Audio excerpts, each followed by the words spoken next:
ਜਾਂ ਫੈਮਲੀਆਂ ਆਉਂਦੀਆਂ ਜੀ ਉਹਨਾਂ ਤੇ ਬੜਾ ਅਸਰ ਪਊਗਾ ਜੀ। ਤੇ ਇਹ ਜਿਹੜਾ ਕਾਨੂੰਨ ਇਹਨਾਂ ਚੇਂਜ ਕੀਤਾ ਵੇ ਉਸਦੇ ਦੋ ਵੱਡੇ ਕਾਰਨ ਸਨ ਜਿਹੜੇ ਉਹਨਾਂ ਨੇ ਖਾਸ ਕਰ ਮੈਂਸ਼ਨ ਕੀਤੇ। ਸਾਰੇ ਨਿਊਜ਼ ਮੀਡੀਆ ਚੈਨਲ ਤੇ ਖਬਰਾਂ ਹੋਈਆਂ ਜੀ ਕਿ ਜਿਹੜੇ ਖਾਸ ਕਰ ਇਹਨਾਂ ਨਾਈਜੀਰੀਅਨ ਦਾ ਨਾਂ ਲਿਆ ਕਿ ਇੱਕ ਬੰਦਾ ਆਉਂਦਾ ਸੀ ਤੇ ਨਾਲ ਦੋ ਦੋ ਤਿੰਨ ਤਿੰਨ ਨਿਆਣੇ ਜਾਂ ਹਸਬੈਂਡ ਵਾਈਫ ਹੀ ਨਾਲ ਟੁਰ ਪੈਂਦੇ ਸਨ ਲੈ ਕੇ ਆਉਂਦੇ ਤੇ ਜਿਸ ਦੀ ਵਜ੍ਹਾ ਤੋਂ ਜਿਹੜੀ ਮਾਈਗ੍ਰੇਸ਼ਨ ਫਿਗਰ ਹੁੰਦੀ ਆ ਜੀ ਇਹ ਐਜਾ ਹੀ ਹੁੰਦਾ ਕਿ ਮੁਲਕ ਵਿੱਚ ਕਿੰਨੇ ਬੰਦੇ ਆਏ ਕਿੰਨੇ ਐਗਜ਼ਿਟ ਕਰਕੇ ਗਏ ਜੀ। ਤੇ ਜਿਹੜੇ ਲੋਕਾਂ ਦੀ ਆਉਣ ਦੀ ਤਾਦਾਦ ਸੀ ਜਿਹੜਾ ਟਾਰਗੇਟ ਸੀ 2030 ਦਾ ਜੀ ਉਹ ਅੱਜ ਹੀ ਪੂਰਾ ਹੋ ਗਿਆ ਜੀ। ਤੇ ਇੱਕ ਅੰਦਾਜ਼ੇ ਦੇ ਮੁਤਾਬਿਕ ਜਿਹੜੀ ਖਬਰਾਂ ਦੱਸ ਰਹੀਆਂ ਕਿ ਤਕਰੀਬਨ 8 ਲੱਖ ਬੰਦਾ ਵੜਾ ਆ ਜੇ ਕਿ ਟਾਰਗੇਟ ਸੀ 5 ਲੱਖ ਦਾ। ਅੱਛਾ ਜੀ। ਤੇ ਉਹ ਕਹਿ ਰਹੇ ਨੇ ਕਿ ਇੰਨੇ ਜ਼ਿਆਦਾ ਬੰਦੇ ਇਤਨੇ ਛੇਤੀ ਪੂਰੇ ਹੋ ਗਏ ਤੇ ਹੁਣ ਸਾਨੂੰ ਕੰਟਰੋਲ ਕਰਨਾ ਪਊਗਾ। ਇੱਕ ਤੇ ਇਹ ਬਹੁਤ ਵੱਡੀ ਵਜ੍ਹਾ ਬਣੀ। ਦੂਸਰੀ ਵਜ੍ਹਾ ਜੋ ਕਿ ਇਸ ਕਾਨੂੰਨ ਨੂੰ ਇਸ ਸ਼ਿਕੰਜੇ ਨੂੰ ਟਾਈਟ ਕਰਨ ਦੀ ਬਣੀ ਇਹ ਕਿ ਜਿਹੜੇ ਸਟੂਡੈਂਟ ਆਉਂਦੇ ਸਨ ਜਿਸ ਵਿੱਚ ਆਪਣੇ ਪੰਜਾਬੀ ਭੈਣ ਭਾਈ ਬਹੁਤ ਜ਼ਿਆਦਾ ਸਨ ਜੀ ਔਰ ਕੁਝ ਮੈਂ ਨਾਈਜੀਰੀਅਨ ਦਾ ਨਾਮ ਦੱਸਿਆ ਕਿਉਂਕਿ ਪੂਰੇ ਜਿਤਨੇ ਵੀ ਮੇਨ ਸਟ੍ਰੀਮ ਮੀਡੀਆ ਚੈਨਲ ਉਸ 'ਤੇ ਬਾਰ-ਬਾਰ ਦੁਹਰਾਇਆ ਜਾ ਰਿਹਾ ਜੀ। ਤੀਜੀ ਵਜ੍ਹਾ ਇਸ ਦੀ ਇਹ ਸੀ ਕਿ ਜਿਹੜੇ ਸਟੂਡੈਂਟ ਆਉਂਦੇ ਸਨ ਜੀ ਇਹ ਆਪਣੀਆਂ ਪੜ੍ਹਾਈਆਂ ਸਟੱਡੀਜ਼ ਕੰਪਲੀਟ ਨਹੀਂ ਕਰਦੇ ਸਨ ਜੀ। ਇਹ ਆਣੇ ਨਾਲ ਹੀ ਠੀਕ ਆ ਮਹੀਨਾ 2 ਮਹੀਨਾ ਕੁਝ ਤੇ ਸ਼ਾਇਦ ਉਹ ਵੀ ਨਹੀਂ ਗਏ ਹੋਣਗੇ ਜੀ ਵਰਕ ਪਰਮਿਟ ਜਾਂ ਦੂਜੀ ਕੈਟੇਗਰੀ ਸਵਿਚ ਕਰਾ ਲੈਂਦੇ ਸਨ ਜੀ। ਤੇ ਜਿਹੜਾ ਸਟੂਡੈਂਟ ਵੀਜ਼ੇ ਦਾ ਮਕਸਦ ਸੀ ਯੂਕੇ ਆਉਣੇ ਦਾ ਜੀ ਉਹ ਡਿਫੀਟ ਹੋ ਰਿਹਾ ਸੀ। ਉਹ ਯਾਨੀ ਕਿ ਸਟੂਡੈਂਟ ਵੀਜ਼ਾ ਦਾ ਬਹਾਨਾ ਲਾ ਕੇ ਜੀ ਤੁਸੀਂ ਇੱਥੇ ਪੱਕੇ ਹੋਣੇ ਵਾਸਤੇ ਆਉਣਾ ਚਾਹੁੰਦੇ ਸੋ ਫੈਮਿਲੀ ਮਾਈਗ੍ਰੇਟ ਕਰਵਾਏ ਸੋ ਜੀ।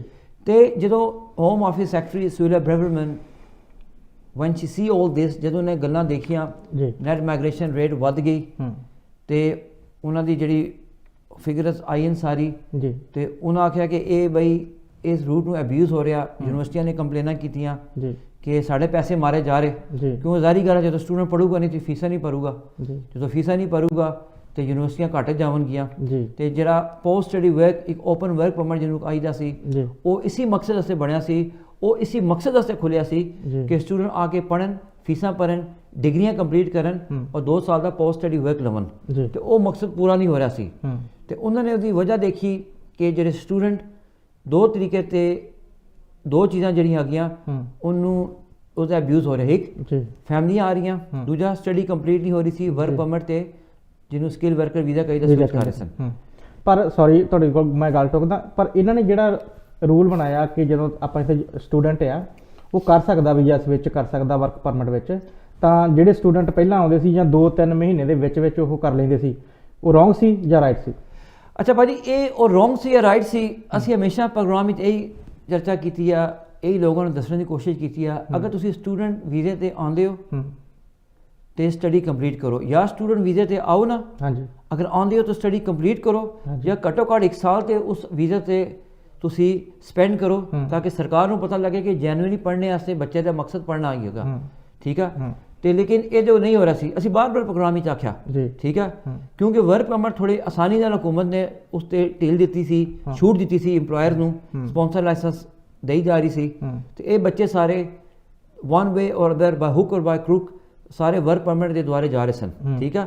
ਤੇ ਗਵਰਨਮੈਂਟ ਨੇ ਦੇਖਾ ਕਿ ਯੂਨੀਵਰਸਿਟੀਆਂ ਦਾ ਰੈਵਨਿਊ ਘਾਟੇ 'ਚ ਨੈਟ ਮਾਈਗ੍ਰੇਸ਼ਨ ਰੇਟ ਵੱਧ ਗਈ ਹੈ ਤੇ ਠੀਕ ਸੀ ਗਲਤ ਸੀ ਓਬਵੀਅਸਲੀ ਤੁਸੀਂ ਅਗਰ 2 ਮਹੀਨੇ ਪਹਿਲੇ ਕਹਿੰਦੇ ਹੋ ਕਿ ਮੈਂ ਯੂਕੇ ਆਉਣਾ ਚਾਹੁੰਦਾ ਵਾਂ ਆਪਣੀ ਡਿਗਰੀ ਵਾਸਤੇ ਤੇ 2-3 ਮਹੀਨੇ ਬਾਅਦ ਤੁਸੀਂ ਇੱਕਦਮ ਤੋਂ ਹੀ ਆਪਣਾ ਜਿਹੜਾ ਮਕਸਦ ਚੇਂਜ ਕਰਦੇ ਹੋ ਤੇ ਕਲੀਅਰਲੀ ਹਕੂਮਤ ਨੇ ਦੇਖ ਲਿਆ ਕਿ ਅਬਿਊਜ਼ ਹੋ ਰਿਹਾ ਤੇ ਉਹਨੇ ਇਹ ਚੀਜ਼ ਦਾ ਜਨਵਰੀ ਤੋਂ 2024 ਤੋਂ ਪਾਬੰਦੀ ਲਾ ਦਿੱਤੀ ਤੇ ਅੱਜ ਦੀ ਡੇਟ ਜਿਹੜੇ ਇਹ ਵੀ ਨਾਲੋਂ ਨਾਲ ਦੱਸਾਂ ਚਲਾ ਕਿਉਂਕਿ ਬੱਚੇ ਕਨਫਿਊਜ਼ ਹੋ ਜਾਂਦੇ ਪੈਨਿਕ ਹੋ ਜਾਂਦੇ ਜਿਹੜੇ ਦਸੰਬਰ ਤੱਕ ਚੇਂਜ ਕਰਵਾਉਣਾ ਚਾਹੁੰਦੇ ਉਹ ਕਰਵਾ ਸਕਦੇ ਨੇ। ਅੱਛਾ ਤੇ ਜਿਹੜੇ ਦਸੰਬਰ ਤੋਂ ਬਾਅਦ ਕਰਵਾਉਣਾ ਚਾਹੁੰਦੇ ਉਹ ਇੱਕ ਹੀ ਸੂਰਤ ਹੀ ਚੇਂਜ ਕਰਵਾ ਸਕਣਗੇ ਜਦੋਂ ਉਹਨਾਂ ਦਾ ਜਿਹੜਾ ਕੋਰਸ ਆ ਜਿਹੜੀ ਡਿਗਰੀ ਆ ਜਿਸ ਪੜ੍ਹਾਈ ਵਾਸਤੇ ਆਏ ਸਨ ਉਹ ਪੜ੍ਹਾਈ ਮੁਕੰਮਲ ਕਰਨ। ਜੀ ਬਿਲਕੁਲ ਹਾਂਜੀ ਬਿਲਕੁਲ ਜੀ ਤੁਹਾਨੂੰ ਦੱਸਦੇ ਜਾਈਏ ਕਿ ਪ੍ਰੋਗਰਾਮ ਸਾਡਾ ਇਹ ਲਾਈਵ ਚੱਲ ਰਿਹਾ ਕੋਈ ਵੀ ਕਿਸੇ ਵੀ ਤਰ੍ਹਾਂ ਦਾ ਕਿਸੇ ਨੇ ਸਵਾਲ ਪੁੱਛਣਾ ਹੋਏ ਇਮੀਗ੍ਰੇਸ਼ਨ ਬਾਰੇ ਤਾਂ ਤੁਸੀਂ ਸਟੂਡੀਓ ਵਿੱਚ ਕਾਲ ਸਾਡਾ ਨੰਬਰ ਜਿਹੜਾ ਸਕਰੀਨ 'ਤੇ ਲੱਗਾ ਹੈ ਕਿ ਤੁਸੀਂ ਜਾਣਕਾਰੀ ਲੈਣੀ ਹੋਵੇ ਕੋਈ ਵੀ ਜਾਣਕਾਰੀ ਤਾਂ ਤੁਸੀਂ ਨੰਬਰ ਲਾ ਸਕਦੇ ਹੋ। ਸੋ ਵਕੀਲ ਸਾਹਿਬ ਆਪਾਂ ਗੱਲ ਕਰਦੇ ਹਾਂ ਕਿ ਜਦੋਂ ਜਿਹੜੇ ਵੀਜ਼ੇ ਉਹਨਾਂ ਨੇ ਦਿੱਤੇ ਆ ਵੀਜ਼ੇ ਉਹਨਾਂ ਨੇ ਦੇ ਦਿੱਤੇ ਜਿਹੜੇ ਆਪਣੇ ਸਟੂਡੈਂਟ ਨੂੰ ਪਰ ਦਿੱਤੇ ਤਾਂ ਉਹ ਲਾਅ ਤਾਂ ਉਹਨਾਂ ਨੇ ਹੀ ਬਣਾਇਆ, ਪਰ ਜੇ ਉਹ ਉਹਨਾਂ ਨੂੰ ਗਲਤ ਨਹੀਂ ਕਹਿ ਸਕਦੇ ਕਿ ਜਿਨ੍ਹਾਂ ਨੇ ਆਪਾਂ ਜਿਸ ਤਰ੍ਹਾਂ ਉਹਨਾਂ ਨੇ ਵੀਜ਼ਾ ਸਵਿਚ ਕਰ ਲਿਆ।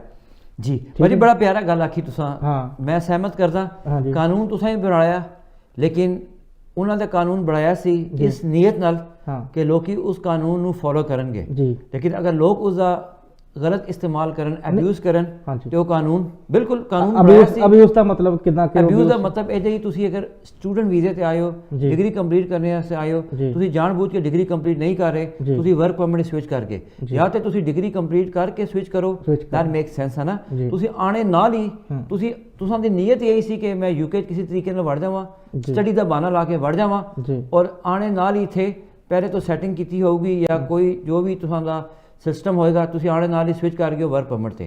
ते इस वास्ते गवर्नमेंट नूं बड़ा माड़ा लग्या। खाली ये चीज़ नहीं है भाजी, खाली स्टूडेंट वीज़े का अब्यूज़ नहीं है, खाली स्विचिंग का अब्यूज़ नहीं है। गवर्नमेंट ने जी तीन चार होर गल्लां आखियां अपने इस स्टेटमेंट के अंदर। हाँ जी उन्होंने आख्या कि जिहड़े एजेंट्स है, जिहड़े लोगों नूं झूठे मूठे तरीके नाल स्टूडेंट वीज़े की आड़ विच पहुँचा रहे, असीं उन्हां दी सख्ती करांगे।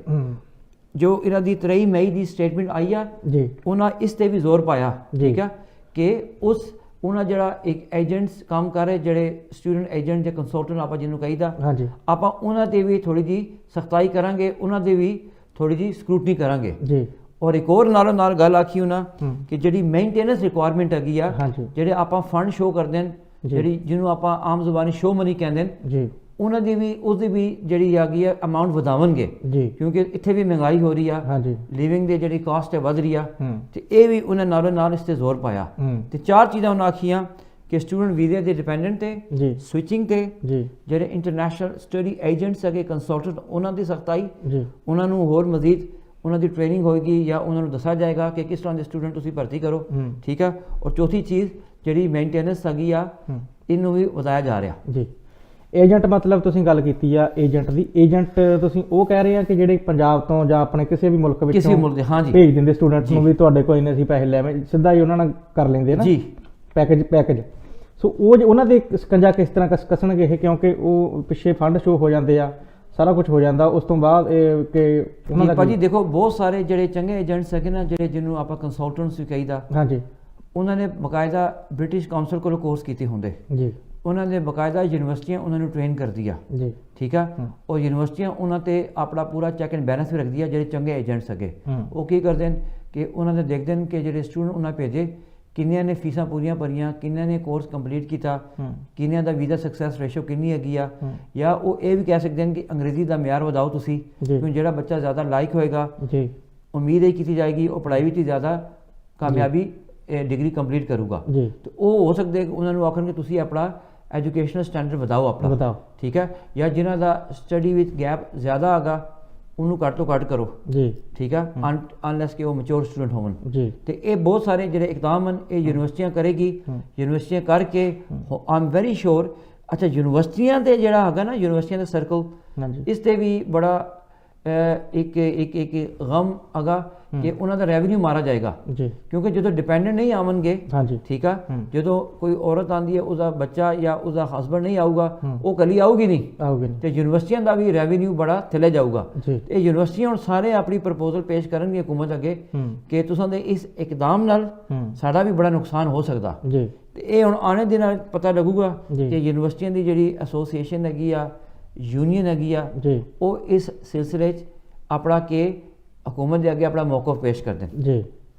जी बिल्कुल जी, जिमें कि ਜਿਹੜੇ ਏਜੰਟ ਠੱਗ ਏਜੰਟ ਵੀ ਕਹਿ ਸਕਦੇ ਆਪਾਂ ਉਹਨਾਂ ਨੂੰ, ਜਿਹੜੇ ਸਟੂਡੈਂਟ ਨੂੰ ਭੇਜ ਦਿੰਦੇ ਨੇ ਯੂਕੇ ਪੜ੍ਹਨ ਵਾਸਤੇ ਤੇ ਮੁੜ ਕੇ ਆ ਕੇ ਇੱਥੇ ਸਟੱਡੀ ਛੱਡੀ ਜਾਂਦੀ ਆ, ਜਾਂ ਉਹਨਾਂ ਨੂੰ ਪੂਰੇ ਜਿਹੜੀਆਂ ਉਹ ਸ਼ਰਤਾਂ ਹੁੰਦੀਆਂ ਪੂਰੀਆਂ ਨਹੀਂ ਕਰਦੇ, ਉਹਨਾਂ ਦੇ ਵੀ ਸ਼ਿਕੰਜਾ ਜਿਹੜਾ ਬਹੁਤ ਜ਼ਿਆਦਾ ਸਖਤੀ ਨਾਲ ਇਹ ਗਵਰਨਮੈਂਟ ਕਰ ਰਹੀ ਆ।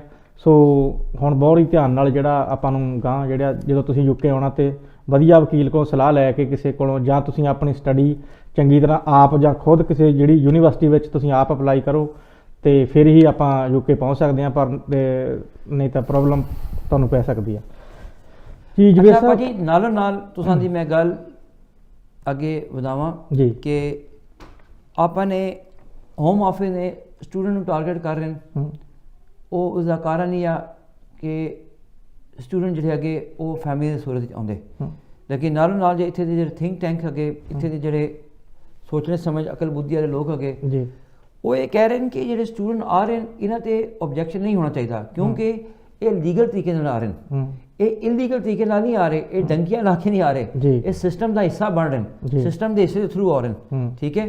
ਤੇ ਇਹ ਹੁਣ ਹਕੂਮਤਾਂ ਤੇ ਨਿਊਜ਼ ਚੈਨਲ ਤੇ ਆਪਾਂ ਖਬਰਾਂ ਸਾਰੀ ਦੇਖੀ ਦਾ ਕਿ ਉਹ ਕਹਿ ਰਹੇ ਨੇ ਕਿ ਇਹ ਤੇ ਇਹਨਾਂ ਦੇ ਜਿਹੜੇ ਡਿਪੈਂਡੈਂਟ ਆਉਂਦੇ ਨੇ ਉਹ ਟੈਕਸ ਭਰਦੇ ਨੇ, ਜਿਹੜੇ ਬੱਚੇ ਆਉਂਦੇ ਨੇ ਉਹ ਸਕੂਲ ਜਾਂਦੇ ਨੇ, ਠੀਕ ਹੈ, ਮਕਾਨ ਰੈਂਟਾਂ ਤੇ ਲੈਂਦੇ ਨੇ, ਠੀਕ ਆ, ਯਾਨੀ ਕਿ ਆਪਣਾ ਇਹ ਟੈਕਸ ਪੇ ਕਰ ਰਹੇ ਨੇ, ਠੀਕ ਆ, ਤੇ ਇਹ ਚੈਨਲ ਚੱਲਣਾ ਚਾਹੀਦਾ, ਠੀਕ ਆ, ਠੀਕ ਆ। ਇਹ ਆਪਣੇ NHS ਦੀ ਫੀਸ ਦੇ ਕੇ ਆਉਂਦੇ, ਜਿਸ ਤਰ੍ਹਾਂ ਆਪਣਾ ਸਭ ਨੂੰ ਪਤਾ ਹੈ ਕਿ ਜਿਹੜੇ ਡਿਪੈਂਡੈਂਟ ਜਾਂ ਸਟੂਡੈਂਟ ਹੁੰਦੇ ਉਹ ਹਰ ਸਾਲ ਤਕਰੀਬਨ 6.5 ਪੌਣੇ 700 ਪਾਉਂਡ ਇੱਕ ਸਾਲ ਦੀ ਫੀਸ ਭਰਦੇ ਨੇ NHS ਦੇ ਜਾਂ ਮੈਡੀਕਲ ਦੇ ਪੈਸੇ ਭਰਦੇ ਨੇ, ਠੀਕ ਆ, ਤੇ ਉਹਨਾਂ ਵਾਸਤੇ ਇਹ ਸਖਤੀ ਨਹੀਂ ਹੋਣੀ ਚਾਹੀਦੀ। ਇੱਕ ਤੇ ਹਕੂਮਤੀ ਜਿਹੜੇ ਖਾਨੇ ਜਾਂ ਆਪੋਜੀਸ਼ਨ ਦੀ ਪਾਰਟੀ ਇਹ ਵੀ ਕਹਿ ਰਹੀ ਆ ਕਿ ਇਹ ਤੇ ਲੀਗਲ ਚੈਨਲ ਦੇ ਥਰੂ ਆ ਰਹੇ ਨੇ, ਇਹਨਾਂ ਨੂੰ ਨਹੀਂ ਰੋਕਣਾ ਚਾਹੀਦਾ। ਅਗਰ ਤੁਸੀਂ ਰੋਕਣਾ ਹੈ ਤੇ ਜਿਹੜੇ ਡੰਕੀਆਂ ਲਾ ਕੇ ਆਉਂਦੇ ਉਹਨਾਂ ਨੂੰ ਰੋਕੋ ਤੁਸੀਂ, ਜਿਹੜੇ ਨਾ ਟੈਕਸ ਭਰਦੇ ਨੇ, ਜਿਹੜੇ ਨਾ ਲੀਗਲ ਤਰੀਕੇ ਨਾਲ ਆਉਂਦੇ ਨਾ ਸਿਸਟਮ ਦਾ ਹਿੱਸਾ ਨੇ। ਤੇ ਇੱਕ ਤੇ ਇਹ ਬਹੁਤ ਡਿਬੇਟ ਹੋ ਰਹੀ ਹੈ ਇਸ ਤੇ, ਦੂਜੀ ਇਹ ਡਿਬੇਟ ਬਣਦੀ ਵੀ ਆ ਜਵੇਰ ਸਾਹਿਬ, ਕਿਉਂਕਿ ਆਪਾਂ ਦੇਖਦੇ ਹਾਂ ਕਿ ਜਿਹੜੇ ਤਾਂ ਡੰਕੀਆਂ ਲਾ ਕੇ ਆਉਂਦੇ ਨੇ ਉਹਨਾਂ ਨੂੰ ਤਾਂ ਹੋਟਲ ਦਿੱਤੇ ਜਾਂਦੇ ਆ ਲੰਡਨ ਵਿੱਚ, ਇਹ ਤੁਹਾਨੂੰ ਵੀ ਪਤਾ, ਤੇ ਇੱਕ ਪਾਸੇ ਗਵਰਨਮੈਂਟ ਸਖਤੀ ਕਰੀ ਜਾਂਦੀ ਆ। ਇਹ ਫਿਰ ਜਿਹੜੀਆਂ ਦੋ ਗੱਲਾਂ ਇਹ ਕਿਉਂਕਿ ਹਿਊਮਨ ਰਾਈਟਸ ਤਾਂ ਸਾਰਿਆਂ ਲਈ ਇੱਕ ਆ ਜੀ। ਇਹ ਬਾਜੀ ਬੜੀ ਤੁਸੀਂ ਇੱਕ ਪੋਲੀਟੀਸ਼ੀਅਨ ਵਾਲੀ ਗੱਲ ਕੀਤੀ ਹੈ, ਲੱਗਦਾ ਤੁਸੀਂ ਪੋਲੀਟੀਸ਼ੀਅਨ ਖਬਰਾਂ ਬੜੀਆਂ ਦੇਖਦੇ ਹੋ, ਖਬਰਾਂ ਦੇਖਦੇ ਨੇ ਨਾ, ਪਰ ਪੋਲਿਟਿਕਸ ਦੇਖੋ ਜੀ, ਇਹ ਪੋਲਿਟਿਕਸ ਹੀ ਕਰ ਰਹੇ ਨਾ ਜੀ, ਜਿਹੜੀ ਹਿਊਮਨ ਰਾਈਟਸ ਠੀਕ ਆਖੀਏ, ਇਹ ਗੱਲ ਬਿਲਕੁਲ ਠੀਕ ਹੈਗੀ ਆ। ਜਿਹੜੇ ਬਿਨਾਂ ਕੰਟਰੀਬਿਊਟ ਕਰਦੇ सोसाइटी का हिस्से बड़े आते उन्होंने तो होटलों के अंदर जगह दी जा रही है, ठीक है, बिल्कुल, तो इससे भी डिबेट चर्चा हो रही है, ठीक है। लेकिन भाजी मसला है ना कि एक कंट्री ह्यूमन राइट्स का कंट्री है, ठीक है, एक एडवांस कंट्री है, तो इतने हर जिस तरह घर जो वड्डा होंदा ना वो सारिਆਂ ਦੇ दुख दर्द उन्होंने दी हेल्प करता, तो ये इंग्लैंड जो ਅੱਜ ਦੀ ਦੌਰ ਵਿੱਚ ਜਾਂ ਪਹਿਲੇ ਵੀ ਇੱਕ ਵੱਡਾ ਦੇਸ਼ ਹੈਗਾ, ਪਾਵਰਫੁਲ ਦੇਸ਼ ਹੈਗਾ, ਇਕਨੋਮੀ ਚੰਗੀ ਹੈਗੀ, ਜੋ ਕਿ ਅੱਜ ਕੱਲ੍ਹ ਬਹੁਤ ਜ਼ਿਆਦਾ ਚੰਗੀ ਨਹੀਂ ਆ, ਲੇਕਿਨ ਇਸਦਾ ਹੱਕ ਬਣਦਾ ਕਿ ਜਿਹੜੇ ਗਰੀਬ ਕੰਟਰੀਆਂ ਜਾਂ ਜਿਹੜੇ ਜਿਨ੍ਹਾਂ ਕੰਟਰੀਆਂ ਜੰਗਾਂ ਲੱਗੀਆਂ ਉਹਨਾਂ ਦੀ ਹੈਲਪ ਕਰੇ, ਤੇ ਇਹਨਾਂ ਨੂੰ ਉਹ ਆਪਣਾ ਹਿੱਸਾ ਪਾਉਣਾ ਪੈਂਦਾ ਵੱਡਾ ਹੋਣ ਦੀ ਸੂਰਤ ਵਿੱਚ।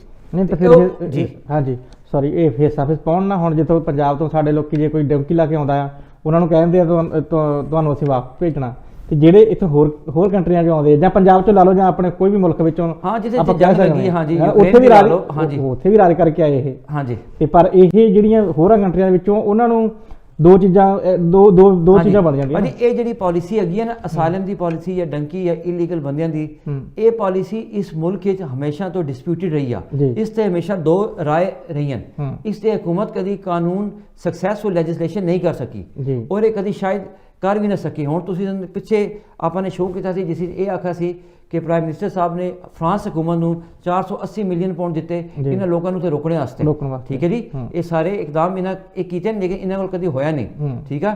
ਇਹ ਹਕੂਮਤ ਭਲੇ ਲੇਬਰ ਹੋਵੇ, ਕੰਜ਼ਰਵੇਟਿਵ ਹੋਵੇ ਜਾਂ ਕਿਹੜੀ ਵੀ ਪਾਰਟੀ ਹੋਵੇ, ਇਹ ਇੱਕ ਇਫੈਕਟਿਵ ਇਮੀਗ੍ਰੇਸ਼ਨ ਕੰਟਰੋਲ ਨਹੀਂ ਕਰ ਸਕੇ ਇਲੀਗਲ ਬੰਦਿਆਂ ਵਾਸਤੇ, ਠੀਕ ਆ। ਇਹ ਹਮੇਸ਼ਾ ਇਸ ਹਕੂਮਤ ਦੀ ਜਾਂ ਹੋਮ ਆਫਿਸ ਦੀ ਨਾਕਾਮੀ ਰਹੀ ਹੈ, ਇਹ ਸਭ ਨੂੰ ਪਤਾ ਹੈ, ਹਰ ਗਵਰਨਮੈਂਟ ਦੇ ਦੌਰ 'ਚ ਰਹੀ ਹੈ, ਠੀਕ ਹੈ। ਤੇ ਲੇਕਿਨ ਇਹ ਗੱਲ ਤੁਹਾਡੀ ਬਿਲਕੁਲ ਠੀਕ ਆ, it make sense as well ਕਿ ਤੁਸੀਂ ਉਹਨਾਂ ਨੂੰ ਸਹੂਲਤਾਂ ਦੇ ਰਹੇ ਹੋ ਔਰ ਜਿਹੜੇ ਪੈਸੇ ਦੇ ਕੇ ਆ ਰਹੇ ਇਹਨਾਂ ਨੂੰ ਤੁਸੀਂ ਸਖਤਾਈ ਕਰ ਰਹੇ ਹੋ। ਹਾਂਜੀ, ਲੌਜੀਕਲੀ ਗੱਲ ਤੁਹਾਡੀ ਬਿਲਕੁਲ ਠੀਕ ਹੈ। ਲੌਜੀਕਲੀ ਦੇਖੋ ਜੀ, ਜਿਸ ਤਰ੍ਹਾਂ ਆਪਾਂ ਦੇਖੋ ਕਿੰਨੀ ਫੀਸ ਭਰਦੇ ਆ ਆਪਣੇ ਸਟੂਡੈਂਟ ਹੈ ਨਾ, ਜੇ ਆਪਾਂ ਵਰਕ ਪਰਮਿਟ ਵੀ ਲਈਏ ਤਾਂ ਵਰਕ ਪਰਮਿਟ ਤੇ ਵੀ ਕਿੰਨੇ ਪੈਸੇ ਲੱਗ ਜਾਂਦੇ ਆ, ਟੈਕਸ ਭਰੀ ਜਾਂਦਾ, ਸਾਰਾ ਕੁਝ ਟੈਕਸ ਵੀ ਜਾਂਦਾ, ਸਾਰਾ ਕੁਝ ਲੀਗਲ ਤਰੀਕੇ ਨਾਲ ਆ ਨਾ। ਤੇ ਜਿਹੜੇ ਜਾਂ ਤਾਂ ਫਿਰ ਜਿਹੜੇ ਦੂਸਰੇ ਜਿਹੜੇ ਆ ਰਹੇ ਆ ਉਹਨਾਂ ਨੂੰ ਤੁਸੀਂ ਇਹ ਵੀ ਪਹਿਲਾਂ ਗਲਤ ਰੋਕਣਾ, ਜੇ ਤੁਸੀਂ ਆਪਾਂ ਜੇ ਇਮੀਗ੍ਰੇਸ਼ਨ ਰੋਕਣੀ ਆ ਤਾਂ ਉੱਥੇ ਰੋਕੀ ਜਾਵੇ, ਇੱਦਾਂ ਜਿਹੜੀ ਸਹੀ ਤਰੀਕੇ ਨਾਲ ਆ ਰਹੀ ਆ ਇਹ ਨਹੀਂ ਰੋਕੀ ਜਾਣੀ ਚਾਹੀਦੀ। ਇਹਦੇ ਬਾਰੇ ਮੈਂ ਸਹਿਮਤ ਕਰਦਾ ਤੁਹਾਨੂੰ ਇਸ ਪੁਆਇੰਟ ਤੇ। ਹਕੂਮਤ ਦੀ ਇਸ ਤੇ ਬੜੀ ਡਿਵਾਈਡਡ ਓਪੀਨੀਅਨ ਆ, ਇਸ ਤੇ ਜਿਹੜੀ ਹੋਮ ਸੈਕਟਰੀ ਹੈਗੀ ਆ ਉਹ ਭਾਜੀ ਗ੍ਰੈਸਪ ਨਹੀਂ ਕਰ ਸਕੀ, ਇਸ ਤੇ ਜਿਹੜੀ ਪਿਛਲੀ ਹੋਮ ਸੈਕਟਰੀ ਸੀ, ਠੀਕ ਹੈ ਨਾ, ਪ੍ਰੀਤੀ ਪਟੇਲ, ਉਹ ਨਹੀਂ ਇਸ ਤੇ ਕਾਬੂ ਪਾ ਸਕੀ, ਜਾਂ ਉਸ ਤੋਂ ਜਿਹੜੇ ਪਹਿਲੇ ਵੀ ਸਨ। ਇਹ ਇੱਕ ਐਸਾ ਇੱਕ ਮੁੱਦਾ ਹੈ ਜਿਸ ਤੇ ਕੋਈ ਵੀ ਹਕੂਮਤ ਕਾਮਯਾਬੀ ਨਾਲ ਕੋਈ ਦਾਅਵਾ ਨਹੀਂ ਕਰ ਸਕਦੀ ਕਿ ਅਸੀਂ ਰੋਕ ਸਕਦੇ ਹਾਂ। ਤੁਸੀਂ ਭਾਜੀ ਉਹ ਗੱਲਾਂ ਛੱਡੋ, ਜਿਹੜੇ 1.5 ਮਿਲੀਅਨ ਆਲਰੇਡੀ ਇਸ ਮੁਲਕ ਵਿੱਚ ਇਲੀਗਲ ਬੰਦੇ ਰਹਿ ਰਹੇ, ਇਹ ਯਾਦ ਹੈ ਕਿ ਜਦੋਂ ਬੋਰਿਸ ਜੌਨਸਨ ਪ੍ਰime ਮਿਨਿਸਟਰ ਸਨ, ਅਸੀਂ ਪਾਰਲੀਮੈਂਟ ਦੇ ਸਾਹਮਣੇ ਗਏ ਸਾਂ, ਪਾਰਲੀਮੈਂਟ ਦੇ ਅੰਦਰ ਜਿਹੜੀ ਪਟੀਸ਼ਨ ਸੀ ਐਮਨੈਸਟੀ ਦੀ ਤਹਿਰੀਕ ਜਿਹਨੇ ਉਹਨਾਂ ਪਾਰਲੀਮੈਂਟ ਦੀ ਕਮੇਟੀ ਨੇ ਇਹ ਆਖਿਆ ਸੀ ਕਿ ਅਸੀਂ ਇਹਨਾਂ ਜਿਹੜੇ 1.5 ਮਿਲੀਅਨ ਲੋਕੀ ਅੱਗੇ ਇਹਨਾਂ ਦੇ ਮੁਤਲਕ ਸੋਚਾਂਗੇ। ਇਹ ਹਾਲੇ ਤੱਕ ਉਸ ਪਟੀਸ਼ਨ ਤੇ ਕੋਈ ਕਾਨੂੰਨ ਸਾਜ਼ੀ ਨਹੀਂ ਕਰ ਸਕੇ, ਜੀ। ਬਾਕੀ ਗੱਲਾਂ ਤੇ ਤੁਸੀਂ ਦੂਰ ਰੱਖੋ, ਜੀ, ਠੀਕ ਆ। ਬਿਲਕੁਲ। ਉਹ ਜੇ 1.5 ਮਿਲੀਅਨ ਬੰਦੇ ਉਹ ਹਾਲੀ ਵੀ ਧੱਕੇ ਖਾ ਰਹੇ, ਜੀ ਅਸੀਂ ਆਵਾਜ਼ ਚੱਕੀ ਸੀ, ਅੱਜ ਵੀ ਚੱਕ ਰਹੇ ਹਾਂ, ਜੀ। ਠੀਕ ਹੈ। ਤੇ ਇਹ ਜਿਹੜਾ ਮੁੱਦਾ ਹੈ ਇਲੀਗਲ ਮਾਈਗ੍ਰੇਸ਼ਨ ਦਾ ਜਾਂ ਯੂਕੇ ਦੇ ਅੰਦਰ migration rate, net migration rate control ਕਰਨ ਦਾ, ਜੀ। ਇਹ ਹਮੇਸ਼ਾ ਦਾ ਡਿਸਪਿਊਟਡ ਰਿਹਾ, ਜੀ। ਠੀਕ ਆ। ਹੁਣ ਇਹ ਵੀ ਮੈਂ ਇੱਕ ਹੋਰ ਨਾਲੋਂ ਨਾਲ ਗੱਲ ਦੱਸਾਂ, ਜੀ। ਹੁਣ ਸਰਕਾਰ, ਕਰੰਟ ਸਰਕਾਰ ਕਿਉਂ ਸਟੂਡੈਂਟ ਤੇ ਉਂਗਲੀ ਚੁੱਕ ਰਹੀ ਆ? ਕਿਉਂਕਿ ਇਹਨਾਂ ਕੋਲ ਇਲੀਗਲ ਮਾਈਗ੍ਰੇਸ਼ਨ ਕੰਟਰੋਲ ਨਹੀਂ ਹੋਈ, ਜੀ। ਠੀਕ ਆ।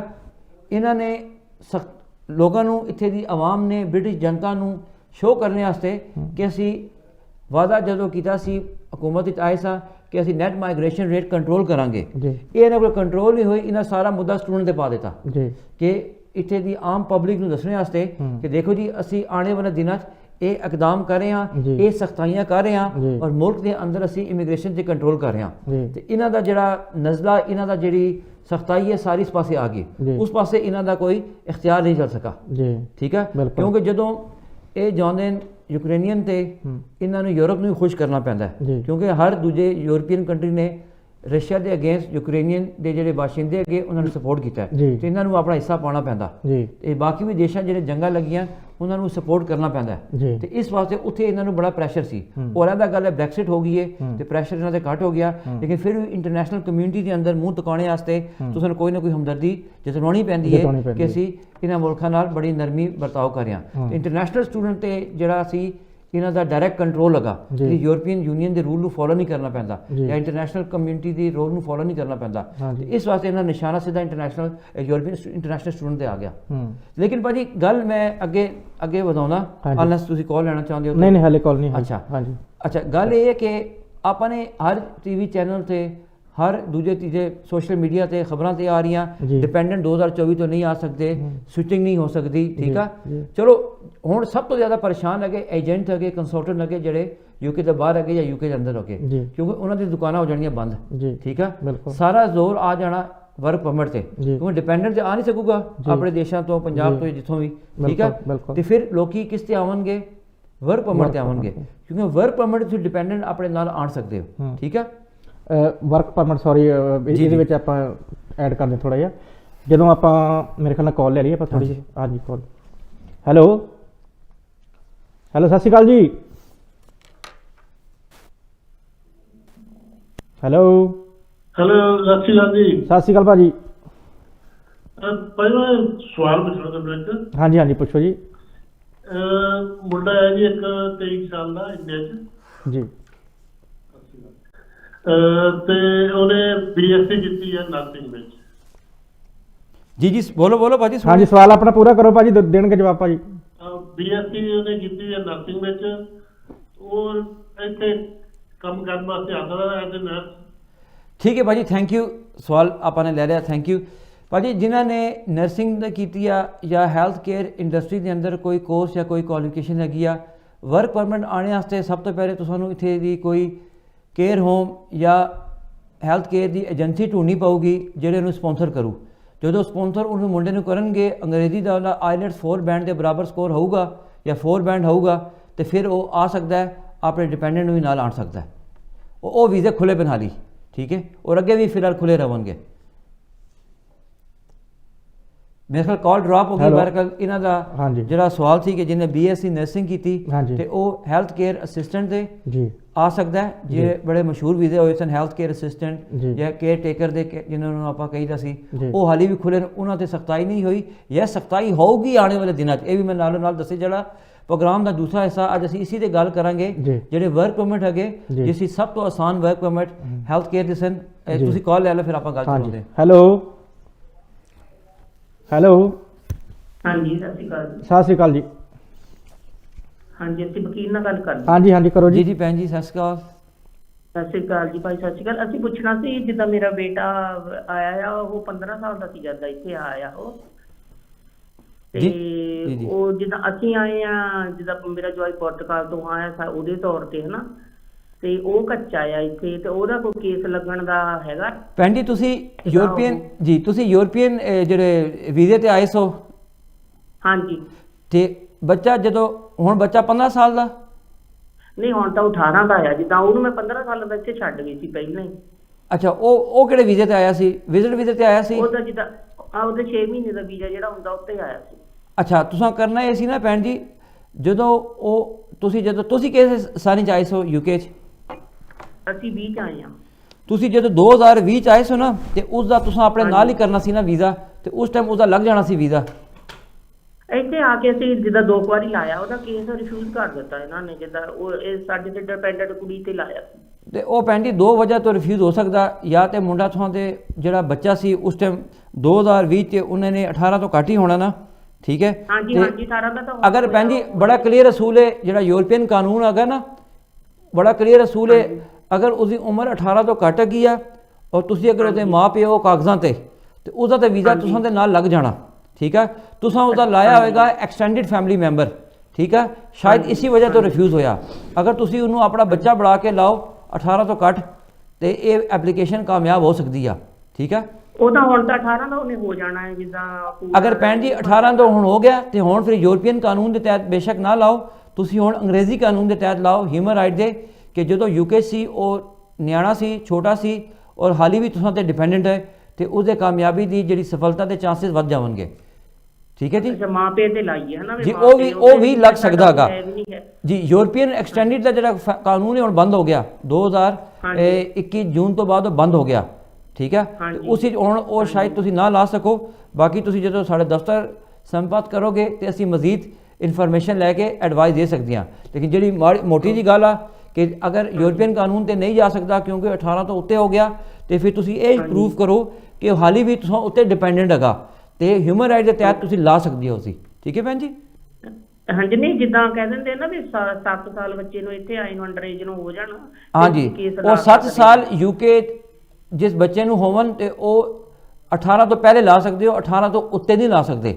ਲੇਕਿਨ ਅੱਛਾ ਬਾਅਦ ਚ ਹਾਂਜੀ ਉਹ 18 ਤੋਂ ਉੱਤੇ ਹੋ ਗਿਆ ਤੇ ਅਗਰ 7 ਸਾਲ ਉਹਨੇ ਪੂਰੇ ਹੋ ਗਏ ਸਨ ਇੱਥੇ ਤੇ ਤੁਸੀਂ ਉਹ ਐਪਲੀਕੇਸ਼ਨ ਲਾ ਸਕਦੇ ਹੋ, ਲੇਕਿਨ 18 ਤੋਂ ਉੱਤੇ ਨਹੀਂ ਲਾ ਸਕਦੇ, ਓਕੇ ਥੈਂਕ ਯੂ ਠੀਕ ਹੈ? ਲੇਕਿਨ ਫਿਰ ਵੀ ਤੁਹਾਡਾ ਮਾੜਾ ਕੇਸ ਨਹੀਂ, ਕਿਉਂ ਜਦੋਂ UK ਚ ਆਇਆ ਸੀ ਉਹ ਨਿਆਣਾ ਸੀ, 18 ਤੋਂ ਘੱਟ ਸੀ। ਹਾਂਜੀ ਹਾਂਜੀ ਠੀਕ ਹੈ ਭੈਣ ਜੀ? ਓਕੇ ਲਾ ਸਕਦੇ ਹਾਂ। Okay ji thank you bye. Thank you ji. ਇਹ ਤਾਂ ਕੋਈ ਭਾਜੀ ਛੋਟੀ ਜੀ ਗੱਲ ਤੋਂ ਜੀ ਬੰਦੇ ਦੀ ਜ਼ਿੰਦਗੀ ਰੋਲ ਜਾਂਦੀ ਆ, ਬਿਲਕੁਲ ਜੀ। ਤੇ ਇਹ ਅਗਰ ਉਸ ਟਾਈਮ ਲਾ ਦਿੰਦੇ ਨਾ ਜਦੋਂ, ਅੱਛਾ ਇਸ ਮੁਲਕ ਵਿੱਚ ਆਪਾਂ ਨੂੰ ਕਾਨੂੰਨ ਦੀ ਜ਼ੁਬਾਨੀ ਸੈਕਸ਼ਨ 55 ਕਹਿੰਦੇ ਕਿ ਜਦੋਂ 18 ਤੋਂ ਘੱਟ ਬੱਚਾ ਹੋ ਉਹਦੇ ਬੜੇ ਰਾਈਟਸ ਹੈਗੇ, ਬੜੇ ਰਾਈਟਸ ਹੈਗੇ, ਠੀਕ ਹੈ? ਜੋ ਹੀ ਮੁੰਡਾ 18 ਤੋਂ ਉੱਤੇ ਟੱਪਦਾ ਤੇ ਉਹਦੇ ਰਾਈਟਸ ਬੜੇ ਘੱਟ ਹੋ ਜਾਂਦੇ। ਲੇਕਿਨ ਅਗਰ ਤੁਸੀਂ ਇਹ ਪ੍ਰੂਫ ਕਰੋ ਕਿ ਉਹ ਹਾਲੀ ਵੀ ਡਿਪੈਂਡੈਂਟ ਹੈ ਕਿਸੇ ਬੰਦੇ ਉੱਤੇ, ਉਹਦੀ ਆਪਣੀ ਇੰਡੀਪੈਂਡੈਂਟ ਜ਼ਿੰਦਗੀ ਨਹੀਂ ਹੈਗੀ ਆ, ਠੀਕ ਆ, ਤੇ ਫਿਰ ਵੀ ਤੁਹਾਡੇ ਚਾਂਸਸ ਚੰਗੇ ਹੁੰਦੇ ਨੇ। ਤੇ ਚਲੋ ਗੱਲ ਆਪਾਂ ਦੀ ਜਿਹੜੀ ਟੁੱਟੀ ਸੀ ਕਿ ਜਿਹੜੇ ਵਰਕ ਪਰਮਿਟ ਹੈਗੇ, ਹੁਣ ਸਾਰਾ ਜ਼ੋਰ ਦਸੰਬਰ ਤੋਂ ਬਾਅਦ, ਦਸੰਬਰ 2023 ਤੋਂ ਬਾਅਦ, ਜਨਵਰੀ 2024 ਤੋਂ ਬਾਅਦ ਜਿਹੜਾ ਦਰਵਾਜ਼ਾ ਖੁੱਲਾ ਰਹੂਗਾ UK 'ਚ ਆਪਣੇ ਡਿਪੈਂਡੈਂਟ ਆਣਨੇ ਦਾ, ਉਹ ਸਾਰਾ ਜ਼ੋਰ ਉੱਥੇ ਪੈ ਜਾਊਗਾ। ਕੈਟੇਗਰੀਆਂ ਹੋਰ ਵੀ ਹੈਗੀਆਂ। ਹੁਣ ਆਪਾਂ ਪੰਜਾਬ ਜਾ ਰਹੇ ਹਾਂ ਨਾ, ਉੱਥੇ ਹੀ ਲੋਕਾਂ ਨੂੰ ਐਜੂਕੇਟ ਕਰਾਂਗੇ ਕਿ ਹੁਣ ਠੱਗੀ ਦੇ ਤਰੀਕੇ ਨਹੀਂ ਆਵਣਗੇ, ਜੈਨੂਇਨ ਤਰੀਕੇ ਨਾਲ ਕੰਮ ਹੋਊਗਾ। ਔਰ ਅਸੀਂ ਹਮੇਸ਼ਾ ਤੁਹਾਨੂੰ ਯਾਦ ਆਵੇ ਪ੍ਰੋਗਰਾਮ ਦੇ ਹਰ ਹਿੱਸੇ 'ਚ ਇਹ ਆਖਾ ਕਿ ਤੁਸੀਂ ਜਿਸ ਮਕਸਦ ਵਾਸਤੇ UK 'ਚ ਆਉਣਾ ਚਾਹੁੰਦੇ ਹੋ ਉਹ ਹੀ ਵੀਜ਼ਾ ਅਪਲਾਈ ਕਰੋ। ਹਾਂਜੀ ਤੁਹਾਡੀ ਕਾਲ ਆ ਗਈ ਮੇਰੇ ਜੀ? ਬਿਲਕੁਲ ਜੀ। ਹਾਂਜੀ ਸਤਿ ਸ਼੍ਰੀ ਅਕਾਲ ਜੀ। ਹਾਂਜੀ ਸਤਿ ਸ਼੍ਰੀ ਅਕਾਲ ਜੀ। ਹੈਲੋ। ਹਾਂਜੀ ਕਾਲ ਡ੍ਰੌਪ ਹੋ ਗਈ। ਚਲੋ ਕਾਲ ਡ੍ਰੌਪ ਹੋ ਗਈ। ਅੱਛਾ ਤੇ ਇਹ ਭਾਜੀ ਹੁਣ ਆਪਾਂ ਪੰਜਾਬ ਵੀ ਜਿਹੜਾ ਜਾ ਰਹੇ ਹਾਂ ਇੱਕ ਮਿਸ਼ਨ ਦੇ ਲੈ ਕੇ ਜਾ ਰਹੇ ਹਾਂ, ਬੜੇ ਨੇਕ ਇਰਾਦੇ ਨਾਲ ਜਾ ਰਹੇ ਹਾਂ ਔਰ ਬੜੇ ਦਿਲ ਦੇ ਅੰਦਰ ਇੱਕ ਜੋਸ਼ ਵੀ ਹੈਗਾ ਕਿ ਇੱਕ ਨਵੀਂ ਚੀਜ਼ ਲੈ ਕੇ ਆਵਾਂਗੇ, ਇੱਕ ਨਵਾਂ ਇੱਕ ਚਿਹਰਾ ਦਿਖਾਵਾਂਗੇ ਦੁਨੀਆ ਨੂੰ, ਪੰਜਾਬ ਨੂੰ, ਇੰਡੀਆ ਨੂੰ, UK ਨੂੰ ਵੀ ਦਿਖਾਵਾਂਗੇ ਕਿ ਜਿਹੜੇ ਆਪਣੇ ਬੱਚੇ ਇੰਡੀਆ, ਪਾਕਿਸਤਾਨ ਜਾਂ ਏਸ਼ੀਆ ਤੋਂ ਆਉਂਦੇ ਉਹ ਹੁਣ ਸਿਰਫ ਮਾਈਗ੍ਰੇਸ਼ਨ ਦੀ ਭੀਖ ਵਾਸਤੇ ਨਹੀਂ ਆਉਂਦੇ ਜਾਂ ਇੱਥੇ ਪੱਕੇ ਹੋਣੇ ਤੇ ਨਹੀਂ ਆਵਣਗੇ, ਉੱਥੋਂ ਦੇ ਦੇਸ਼ਾਂ 'ਚ ਆ ਕੇ ਆਪਣਾ ਲੋਹਾ ਮਨਵਾਉਣਗੇ, ਆਪਣਾ ਟੈਲੈਂਟ ਆਣਗੇ, ਆਪਣੀ ਇਨਵੈਸਟਮੈਂਟ ਆਣਗੇ, ਆਪਣੀ ਸਕਿੱਲ ਆਣਗੇ, ਆਪਣੀ ਐਜੂਕੇਸ਼ਨ ਆਣਗੇ, ਇਸ ਮੁਲਕ ਦੀ ਇਕਨੋਮੀ ਦਾ ਪਹੀਆ ਚਲਾਉਣਗੇ। ਜਿਹੜੇ 2021 'ਚ ਅਸੀਂ ਭੀਖ ਮੰਗ ਰਹੇ ਸੀ ਨਾ ਪਾਰਲੀਮੈਂਟ ਦੇ ਬਾਹਰ ਐਮਨੈਸਟੀ ਵਾਸਤੇ, ਤੇ ਰੱਬ ਕਰੇਗਾ ਕਿ 2031 ਜਾਂ 2040 ਵਿੱਚ ਅਸੀਂ ਉਹ ਭੀਖ ਨਹੀਂ ਮੰਗਾਂਗੇ, ਬਲਕਿ ਅਸੀਂ ਕਹਾਂਗੇ ਦੇਖੋ ਇਸ ਮੁਲਕ ਦੀ ਇਕਨੋਮੀ ਦਾ ਪਹੀਆ ਅਸੀਂ ਚਲਾ ਰਹੇ ਹਾਂ। ਤੇ ਇਸ ਸੋਚ ਨਾਲ ਅਸੀਂ ਹੁਣ ਇੰਡੀਆ ਜਾਵਾਂਗੇ, ਪਾਕਿਸਤਾਨ ਜਾਵਾਂਗੇ ਜਾਂ ਜਿੱਥੇ ਜਿੱਥੇ ਜਾਵਾਂਗੇ, ਬਿਲਕੁਲ ਕਿ ਅਸੀਂ ਆਪਣਾ ਲੋਹਾ ਇਸ ਤਰ੍ਹਾਂ ਬਣਾਵਾਂਗੇ। ਔਰ ਤੁਸੀਂ ਭਾਜੀ ਦੇਖ ਲਓ ਕਿ ਹੁਣ ਪਾਰਲੀਮੈਂਟ ਤੋਂ ਲੈ ਕੇ ਡਾਕਟਰਾਂ ਤੋਂ ਲੈ ਕੇ ਸਾਰੇ ਸਾਡੇ ਆਪਣੇ ਜਿਹੜੇ ਐਥਨਿਕ ਔਰੀਜਨ ਦੇ ਬੰਦੇ ਆਪਣੀ ਸਰਵਿਸਿਜ਼, ਆਪਣੇ ਕਾਰਨਾਮੇ, ਆਪਣੇ ਜੋਹਰ ਮਨਵਾ ਰਹੇ। ਇਹ ਦੇਖ ਲਓ ਤੁਸੀਂ ਜੀ। ਬਿਲਕੁਲ। ਹਾਂਜੀ ਕਾਲ ਲੈ ਲਈ ਮੇਰੇ ਖਿਆਲ ਨਾਲ ਆਪਾਂ। Hello hello hello. ਹਾਂਜੀ ਸਤਿ ਸ਼੍ਰੀ ਅਕਾਲ ਜੀ। ਹਾਂਜੀ ਨਹੀਂ ਗੱਲ ਨਹੀਂ ਹੋਈ। ਹੈਲੋ ਹਾਂਜੀ ਹਾਂਜੀ ਸਤਿ ਸ੍ਰੀ ਅਕਾਲ ਜੀ। ਹਾਂਜੀ ਸਤਿ ਸ਼੍ਰੀ ਅਕਾਲ ਜੀ। ਉਹ ਹੋਰ ਹੀ ਕੋਈ ਬੋਲਦੇ ਜੀ। ਹਾਂਜੀ ਪਿੱਛੋਂ ਆਵਾਜ਼ ਟੀਵੀ ਦੀ ਆਵਾਜ਼ ਬੰਦ ਕਰੋ, ਤੁਸੀਂ ਉੱਦਾਂ ਫੋਨ ਤੇ ਗੱਲ ਕਰੋ ਜੀ। ਨਹੀਂ ਕੋਈ ਹੋਰ ਹੀ ਬੋਲਦਾ ਪਤਾ ਨਹੀਂ। ਨਹੀਂ ਠੀਕ ਹੈ, ਹੁਣ ਕਰੋ ਗੱਲ ਤੁਸੀਂ।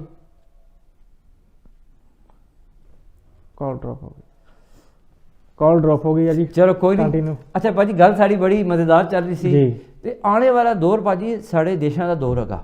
ਮੈਂ ਪਹਿਲੇ ਵੀ ਬੜੀ ਦਫਾ ਆਖਿਆ, ਜਿਸ ਨਜ਼ਰੀਏ ਨਾਲ ਜੀ ਮੈਂ ਤੱਕ ਰਿਹਾ, ਜੀ ਆਉਣੇ ਵਾਲਾ ਦੌਰ ਸਾਡੇ ਲੋਕਾਂ ਦਾ ਦੌਰ ਹੈਗਾ। ਜੀ। ਸਾਡੇ ਕੋਲ ਯੰਗ ਆਬਾਦੀ ਹੈਗੀ ਆ, Very good। ਸਾਡੇ ਕੋਲ ਨੌਜਵਾਨ ਤਾਕਤ ਹੈਗੀ ਆ, ਜੀ ਸਾਡੇ ਕੋਲ ਦੁਨੀਆ ਦੇ ਨਾਲ ਟੁਰਨੇ ਦੀ ਸਲਾਹੀਅਤ ਹੈਗੀ ਆ। ਠੀਕ ਆ। ਹੁਣ ਦੇਖ ਲਓ ਭਾਜੀ, ਇੰਡੀਆ ਤੁਸੀਂ ਦੇਖੋ ਜੀ ਇਕਨੋਮੀ ਕਿੰਨੀ ਮਜ਼ਬੂਤ ਹੋ ਰਹੀ ਆ। ਬਿਲਕੁਲ। ਠੀਕ ਆ। ਏਸ਼ੀਆ ਦਾ ਜਿਹੜਾ ਗ੍ਰਾਫ ਹੋਗਾ ਤਰੱਕੀ ਦਾ ਵੱਧ ਰਿਹਾ। ਜੀ ਠੀਕ ਹੈ, ਇਹ ਦੇਖ ਲਓ ਤੁਸੀਂ। ਜੀ ਇਹ ਆने वाला दौर, लेकिन साढ़े लोग गलती करते हैं, खास के पंजाबी मैं कहूँगा, बड़ा खुल के कहूँगा, जी क्योंकि अगर मेरी खुल के कहने नाल किसी की इसलाह या दुरुस्तगी होंदी है तो मन कहना चाहिए। बिल्कुल जी। ठीक है। मैं इत्थे अपनी तारीफां से नहीं बैठा, बिल्कुल जी। मैं तुसां दी भी जिथे दुरुस्तगी गलत है करने उत्थे वास्ते गलत, जिथे बैठा। सही है उत्थे अगर अपने बच्चों ਨੂੰ ਅਸੀਂ ਸਹੀ ਰਾਹ ਤੇ ਲਾਵਾਂ ਨਾ, जी ਇਹ ਬੱਚੇ ਬੜੇ ਦੂਰ ਜਾ ਸਕਦੇ। ਜੀ। ਇਹਨਾਂ ਨੂੰ 20-20 ਸਾਲ ਦੀ ਇੱਥੇ ਕੈਦ ਕੱਟਣ ਦੀ ਲੋੜ ਨਹੀਂ ਆ। ਜੀ ਇਹ ਆਪਣੇ ਦੇਸ਼ ਦਾ ਨਾਮ ਵਧਾ ਸਕਦੇ ਨੇ, ਭਲੇ ਉਹ ਇੰਡੀਆ ਤੋਂ ਹੋਣ, ਪਾਕਿਸਤਾਨ ਤੋਂ ਹੋਣ, ਕਿਸੇ ਵੀ ਦੇਸ਼ ਤੋਂ ਹੋਣ। ਹਾਂਜੀ ਠੀਕ ਹੈ।